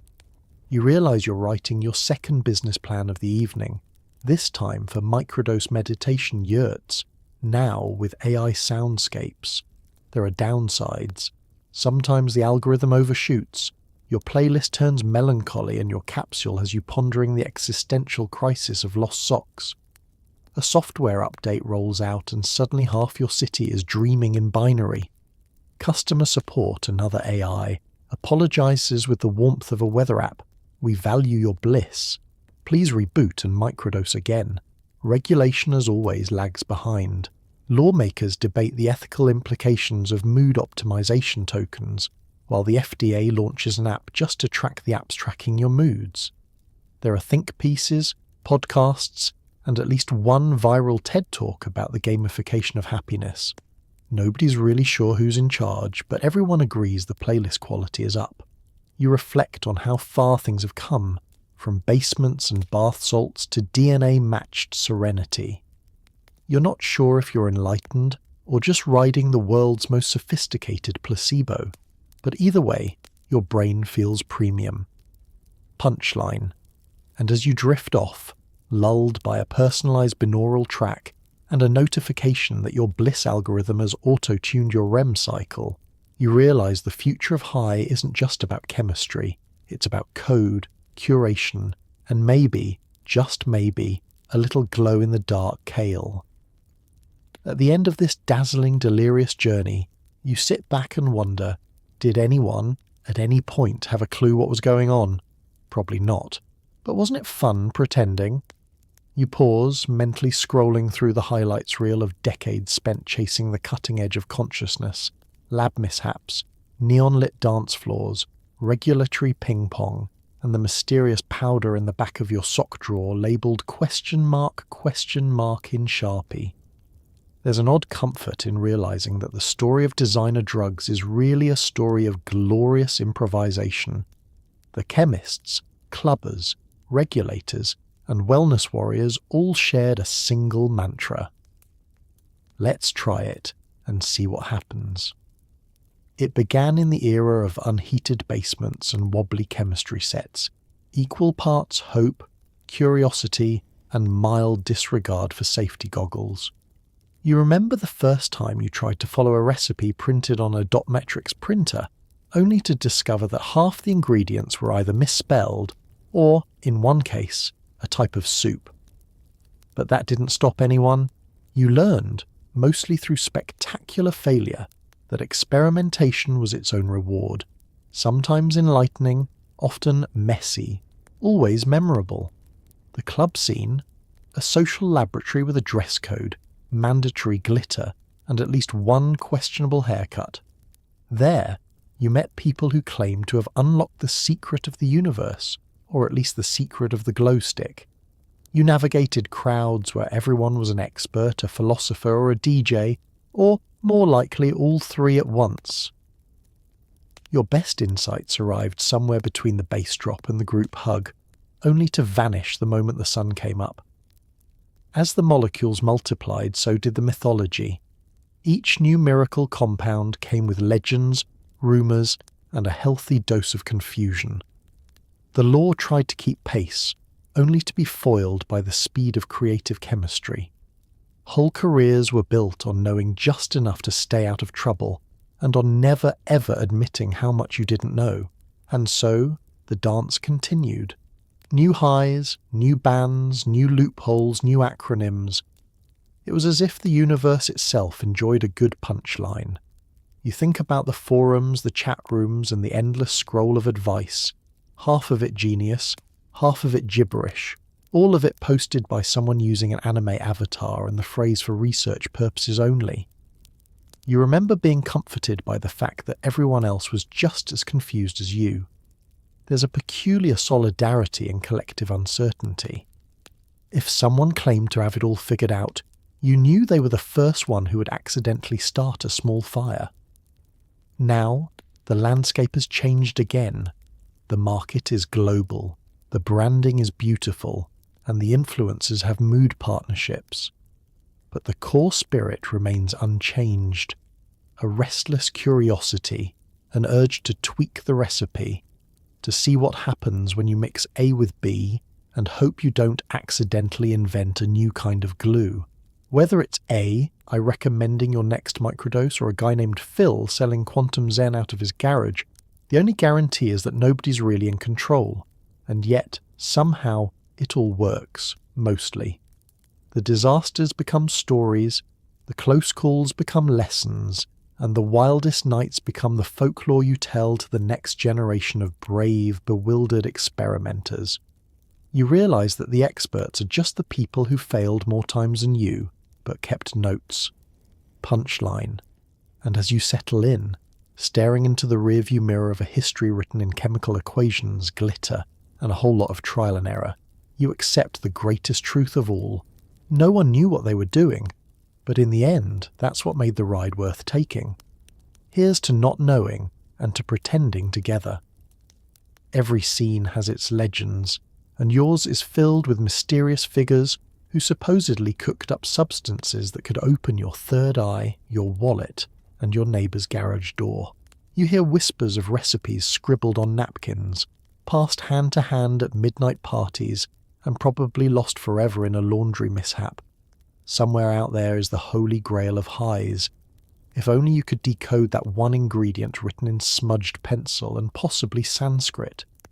Picture yourself in a half-lit basement, the air thick with incense, anticipation, and the faint, lingering aroma of something that might be burnt popcorn or possibly experimental enlightenment. The room is crowded with seekers, would-be alchemists, poetry majors, and the occasional guy who just wants to charge his phone. At the centre of it all, a legend. Maybe they're called the Maestro, or Doc Shimmer, or just Nancy, but their reputation precedes them like a psychedelic fog. You never actually see these chemists in the daylight. They move between house parties, record stores, and makeshift labs like modern-day wizards. Their stories are always told in the third person. I knew someone who once met the person who made Cosmic Tango. Legend says she invented sapphire sunburst by accident while trying to make cough syrup. Their real identity is always a question mark, and half the crowd swears they once glimpsed the mythical notebook. dog-eared, stained, and covered in indecipherable code and what might be mustard. The recipes themselves are a blend of science, art, and pure luck. You hear tales of a compound that could make you fluent in French for exactly 12 minutes, or a powder rumoured to unlock the secret to perfect parallel parking. There's the infamous Rainbow Nebula that made everyone at the party feel like synchronised swimmers for a night, and Omega Breeze, which supposedly tasted like hope, nostalgia, and a hint of lime. Getting your hands on a legendary recipe is a feat worthy of epic poetry. Maybe it's handed to you in the bathroom line at an underground show, or slipped inside a thrifted vinyl sleeve. Maybe you inherit it from a retiring wizard with a warning, never ever add lemon zest. The actual instructions are always a riddle. Combine equal parts sunshine and existential dread. Stir counterclockwise while thinking about your first crush. You're left to interpret, experiment, and hope the smoke alarm is charged. Of course, these legends attract a fair share of imposters. Every scene has a recipe guy, quick to promise access to the Holy Grail in exchange for $20 and a ride to the bus station. You learn to be wary of claims like guaranteed enlightenment or now in easy-to-swallow capsule form. Still, the allure is powerful. Who wouldn't want to be the one to stumble across the mythical Eclipse Drop, famous for supposedly allowing you to see through time, or at least through your own excuses? Sometimes you get close. You mix, measure, meditate. Maybe you end up with a sticky, glowing paste and a deep urge to alphabetize your bookshelf. Maybe you create something entirely new, delightfully strange, harmlessly odd, and destined to join the growing library of urban legend. The truth is, the magic is in the myth as much as the molecule. Every generation adds its own layer, retelling, embellishing, and occasionally, when no one's looking, just making stuff up. In the end, you realize the hunt for legendary recipes isn't really about the substance itself. It's about the adventure, the whispers, the possibility that somewhere out there, magic is real and just slightly out of reach. Maybe one day you'll find the napkin, decode the handwriting, and unlock the doors of perception. Or maybe you'll just find a great story to tell. Punchline. Either way, the legend grows, one recipe, one rumour, one slightly burned saucepan at a time. And as you fall asleep, you wonder, was that maestro's phone number or just another ingredient? Either way, it's probably worth saving just in case. With every breakthrough comes an army of eager imitators, some with chemistry degrees, most with a YouTube tutorial and a dream. Suddenly the market is flooded with almost versions, slightly tweaked molecules with names like Super Happy Fun 21, and effects ranging from mild disappointment to please call an ambulance. You start to appreciate the original inventors, mostly because you miss having eyebrows. Welcome to the golden age of imitation, where knockoffs aren't just for designer handbags and discount sunglasses anymore. They're the new normal in the world of designer drugs. Every successful molecule spawns a legion of copycats, each promising the same high, just with extra zest, rapid onset, or fewer existential questions. You can't turn around without bumping into a vendor at a music festival selling Bliss Boost Light or Extaflex Premium, all packaged in suspiciously familiar foil packets, with fonts only slightly less flashy than the originals. You remember the moment you realised things were getting out of hand. It's a Thursday night, you're at a party, and someone passes you a capsule that looks like a rejected jelly bean flavour. It's like the real thing, but totally legal, they say, with the confidence of someone who's never read a single warning label. You try it, because you're brave, foolish, or just bad at saying no to free samples. The result is, at best, At worst, you discover why the phrase "do not operate heavy machinery" exists in the first place. The copycats don't stop at taste or effect, they branch out in branding. Every week a new name trends in forums and group chats. Sunshine Sparkler, Mood Mania X, Turbo Snooze. There's even a Dr. Feelbetter's Totally Normal Chewables. which are neither doctor-approved nor particularly chewable. The packaging grows increasingly absurd. Neon animals, sparkles, holographic stickers, sometimes even QR codes that link to an amateur rap about chilling responsibly. The knockoff era also brings out the amateur chemists, those who read an article on Wikipedia and suddenly think they're the next Alexander Shulgin. Their lab equipment includes thrifted glassware, a kitchen scale, and a notebook with instructions like, add until it looks right. Some are lucky and just produce an overpriced vitamin supplement. Others? Well, you learn the hard way to keep a fire extinguisher nearby, and always double-check your stash for glitter that wasn't there yesterday. The real fun begins with the almost but not quite effects. Some knockoffs are so close to the original that you convince yourself it's working, until your left foot goes numb and you forget how to spell your own name. Others promise extended euphoria, which turns out to be 3 hours of intense craving for pickles. Occasionally you land on one that actually works, but nobody can remember what it was called, what it looked like, or where it came from. Such is the fleeting glory of the imitation game. It doesn't help that side effects become conversation starters. Did you try that new one? The one that made your friend believe she was a fern? Yeah, I still have that rash, but only when it rains. Online reviews become poetry slams of disappointment, caution, and gallows humour. 3 out of 10 would not hallucinate again. Felt nothing except shame. This one owes me an apology and a new pair of pants. Of course, behind all the chaos is a reminder. The classics are classics for a reason. For every super happy fun 21 misadventure, you find yourself yearning for the good old days when a high was predictable, the package didn't have a cartoon dragon, and you could trust your eyebrows would survive the evening. Punchline, and as you stare at the dizzying array of options, you promise yourself, next time you'll skip the knockoff and just enjoy the party, preferably with both eyebrows firmly attached, and your Dr. Feel-Better's experience left strictly in the group chat. Nothing sends the public into a moral tailspin like a headline that combines youth, mystery substance, and rampaging ferrets. You watch in disbelief as the media spins tales of chaos, conveniently leaving out the part where the zombie outbreak turned out to be 3 people napping on the bus. By the end of the week, even your grandma is texting you about the dangers of rainbow sprinkles. Welcome to the golden age of clickbait panic, where the world's most improbable headlines are delivered in 24-point font and underscored by dramatic music. You find yourself glued to the TV as a reporter stands in front of a crime scene that's just a bus stop with a half-eaten sandwich and some confetti, gravely intoning that today's youth face a terrifying new threat. Cut to B-roll of police cars, a bag of sour gummies, and a stock photo of a shadowy figure holding a vape pen. By dinner, the story has gone national. Talk shows debate whether the ferret frenzy could spread to neighbouring states.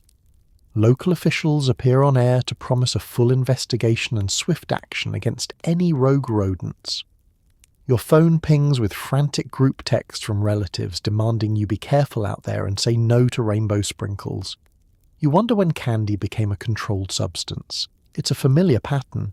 Every few months, a new mystery substance captures the media's attention, often a household product, an energy drink, or the result of someone mixing all the sodas at the gas station fountain.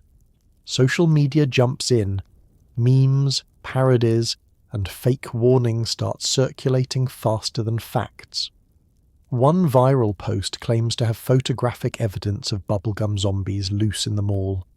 Another warns that even looking at pastel colours could result in mild euphoria and poor decision-making. Meanwhile, the actual science is lost in translation. Experts try to explain that most new drugs are either harmless, untested, or just regular candy. A calm toxicologist with 3 PhDs appears on the news, attempting to demystify the situation. She's interrupted by a breaking update. Authorities have located the ferrets. They're fine, just napping. No one hears this part. The audience has already moved on to the next panic. Are your children microdosing Nutella? The headlines grow more elaborate with each news cycle. Rampant sprinkles epidemic, what you need to know. Local teen discovers sleep, world panics. Grandma's cookie. Recipe, gateway to chaos. News websites double down, adding pop-up ads and urgent click here to find out if you're at risk. Quizzes. Every news anchor perfects their deeply concerned expression, while sports commentators weigh in with helpful tips. Always hydrate, never trust a squirrel.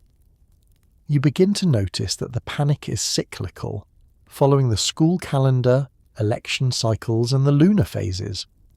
The real casualties are the truth, and occasionally your favourite snacks, now relegated to the dangerous aisle at the grocery store, next to the cleaning products and the fireworks. Friends swap stories about the latest outbreak. One claims her cousin's roommate's brother's dog was affected. Another insists she saw suspicious sprinkles at the farmer's market. You develop a new game, headline or onion, the lines blur. Reality becomes indistinguishable from parody. Eventually the panic fades, replaced by the next big scare. Blue light from screens, bread that's too fluffy, or the rise of extreme pillow fighting. The ferret zombie story ends with a quiet correction buried on page 12 and a spike in ferret adoptions. Punchline. And as you settle in with a bowl of actual rainbow sprinkles, still legal for now, you reflect that media meltdowns are inevitable, but at least they make for some great stories, even if your grandma never looks at the dessert table the same way again. As the designer drug wave crashes into reality, a new industry rises to the occasion: wellness retreats, digital detoxes, and 12,000 a week recalibration spas offering yoga, kale enemas, and guided sound baths. You realise that for every wild high, there's an equally wild low, and a guru with suspiciously white teeth ready to sell you the cure. Spoiler, it still doesn't include dental. Welcome to the modern healing gold rush, where salvation comes in a monogrammed bathrobe, and every treatment comes with a hashtag and an Instagram-ready juice cleanse. The age-old quest for meaning and recovery is now packaged as a luxury experience. The more you pay, the more enlightened you're supposed to feel. Your first clue? The intake forms are printed on recycled bamboo, and the receptionist has a crystal pendant and a minor in holistic finance. You're ushered into a lobby scented with eucalyptus, where other guests, never patients, relax on beanbags, sipping gluten-free bone broth and filling out gratitude journals. Your retreat itinerary includes sunrise meditation, sunset affirmations, and something called gong bathing, which involves lying on a mat while a man named Skylar taps a giant bronze disc and chants about cellular harmony. No one is quite sure what it's supposed to fix, but everyone agrees it's profound. The spa menu is a festival of buzzwords: neuroplasticity training, emotional rebalancing, energy realignment, and, for the truly adventurous, kale cleanse colon hydrotherapy. You're scheduled for a detoxifying salt float, which is exactly what it sounds like, followed by a group workshop on manifesting abundance through laughter yoga. There's a vegan chef on staff whose specialty is spirulina pancakes, and each meal comes with a QR code for the nutritional intention behind every ingredient. You notice that mindfulness has been commodified to within an inch of its life. Meditation isn't just a quiet moment anymore. It's a 60-minute immersive experience led by someone who claims to have studied under a Himalayan monk and a TEDx speaker. You try to sit still, but can't help wondering if the Bluetooth speakers playing Forest Rain are doing most of the heavy lifting. And then there are the wellness gurus. Each one is a blend of motivational speaker, life coach, and part-time magician. They circulate in flowing robes, dispensing wisdom in soothing tones. Remember, healing is a journey. Also, be sure to tip your therapist. You quickly realize the only thing more impressive than their positive affirmations is their dental work. So dazzling it deserves its own NDA. Technology isn't left out either. You're handed a digital detox bracelet, which vibrates gently whenever you're about to check your email or think a negative thought. There's an app to track your progress toward inner peace, a VR headset for guided self-forgiveness journeys, and a wearable patch that claims to neutralize electromagnetic anxiety, which is apparently a thing now. You meet other guests, all recovering from something. Burnout, heartbreak, too many weekends at EDM festivals, or the existential dread of turning 30. There's comfort in the group sessions, even if everyone's stories sound suspiciously rehearsed for their future memoirs. You bond over coconut water and mutual confusion about the rules for spiritual silent disco. By the time you leave, you're equal parts skeptical and serene, with a bag full of artisanal supplements and a personal affirmation written in calligraphy. You didn't find all the answers, but your Instagram has never looked better, and you can hold tree pose for almost a full minute. Punchline. And as you step back into the real world, recalibrated and slightly broke, you realise that true healing may be priceless, but there's always someone willing to invoice you anyway. At least now your aura is balanced, even if your credit card isn't. Time passes, and suddenly you're the old-timer in a sea of up-and-coming microdosers and nano-chill connoisseurs. The new crowd tracks everything with apps, organises product pitches, and insists on holding onboarding sessions for new blends. You long for the good old days when you didn't need a Google Calendar invite to score a Friday night, and nobody ever said the words synergy of psychoactives with a straight face. Your first clue something's changed is the way transactions now happen. Back in your heyday, it was all about word of mouth, a nondescript handshake, and maybe a napkin with a phone number that disintegrated in the wash. Now, you're invited to a virtual info session hosted on a platform that insists on sending you 12 reminder emails and 2-factor authentication codes. You sit through a slick PowerPoint where a guy in a turtleneck, who can't be a day over 23, explains the value proposition of his latest blend, Mood Synergy X, now with blockchain-powered dosing transparency. You reminisce about the era when nobody had a spreadsheet of their highs and lows. Microdoses today have everything quantified: biofeedback, journaling apps, real-time neurodata dashboards, and enough acronyms to fill a medical dictionary. Their group chats read like investor updates. Day 3 of Clarity Stack Ultra. Productivity up 12%, mood up 6.5%, ability to tolerate small talk unchanged. Even their snacks are nootropic enhanced, and the water bottles are smart. The onboarding session is equal parts TED Talk and startup pitch. There's an interactive Q&A, will this pair well with my meditation routine? A branded hashtag, and a custom playlist curated by an AI DJ. You're handed a welcome packet with a QR code linking to the Microdoses Manifesto, a PDF so full of bullet points it could be weaponized. The whole thing wraps up with a guided intention-setting ceremony, which mostly consists of everyone agreeing to lean into the experience and keep all feedback constructive and actionable. You start to miss the weird simplicity of the past, the chaos, the handwritten instructions, take with orange juice probably, and the moments of discovery that weren't live-streamed for an audience of enthusiastic early adopters. You glance around and realise that half the room is live tweeting their first impressions, while the other half is debating the pros and cons of tracking their serotonin levels with a smart ring. The new crowd means well, but you can't help noticing their approach to getting altered feels suspiciously like prepping for a job interview. Everything is measured, tracked, optimised. They have post-dose surveys and peer reviews. There's a feedback loop for continuous improvement, and one guy swears by his personal brand journey through the world of psychonautics. Even the after-party has a theme: networking for neurodivergence and business cards with mood-boosting QR codes. Of course, the generational divide has its perks. The blends are smoother, the packaging more attractive, and the snacks at these events are definitely better. Gluten-free, organic and individually portioned, Because community health starts with community hygiene. The music is still weird, but now it's algorithmically optimized to your heart rate.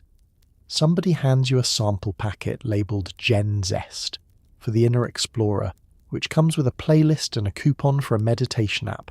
But in the quiet moments, you can't help but feel nostalgic. The new age is safer, smarter, more connected, but maybe just a little less magical. You miss the uncertainty, the sense of the unknown, the possibility that tonight's experiment would become tomorrow's legend or cautionary tale. The Google Calendar invites just don't hit the same as a knock at your door at midnight with a cryptic grin and the promise of something new. Punchline. And as you watch a 20-something present a pie chart on optimal euphoria zones, you smile, sip your artisanal adaptogen tea and think, some things may change, but the quest for a good time and a better story remains gloriously immune to onboarding.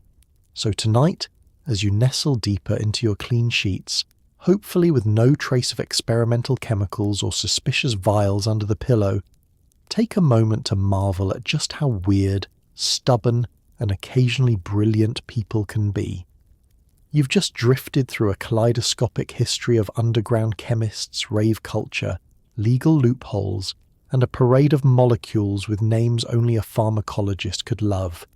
Think about it. For every flashy headline or sensational scare, there were real people chasing hope, relief, or just a wobbly kind of joy at 3 a.m. in a warehouse lit by a single strobe. There were failures. Oh, so many failures. Side effects that included unexpected time travel, temporary invincibility, and dancing badly in public. There were victories too, moments of community, euphoria, or connection, even if sometimes you had to explain to your dentist why your teeth were glowing. And through it all, people adapted. The rogue chemists with their bubbling beakers became the startup founders with their microdose wellness apps. The law chased the molecule outsmarted the law, and the cycle spun on, equal parts comedy, tragedy, and the world's weirdest science fair. But most of all, tonight's journey is a tribute to the stubborn, inventive, and occasionally reckless human spirit. We crave novelty. We tinker, we rebel, we make mistakes, and sometimes, just sometimes, we stumble on something that makes the world a little brighter, or at least a lot stranger. So as you drift off to sleep, safe and warm, maybe whisper a quiet thank you to your ancestors and to the countless experimenters who came before you, who braved exploding glassware, legal grey areas, and an endless series of taste tests so you could live in a world with actual rules, reliable labels, and a phone number for poison control. Because history, like chemistry, is messy, unpredictable, and occasionally hilarious. But in the end, it's proof that humans are resilient, hopeful, and a little bit ridiculous, forever searching for the next big thing, or at least a slightly improved version of Friday night. Sleep well, dream deep, and remember, the wildest stories are always true, at least chemically. Good night.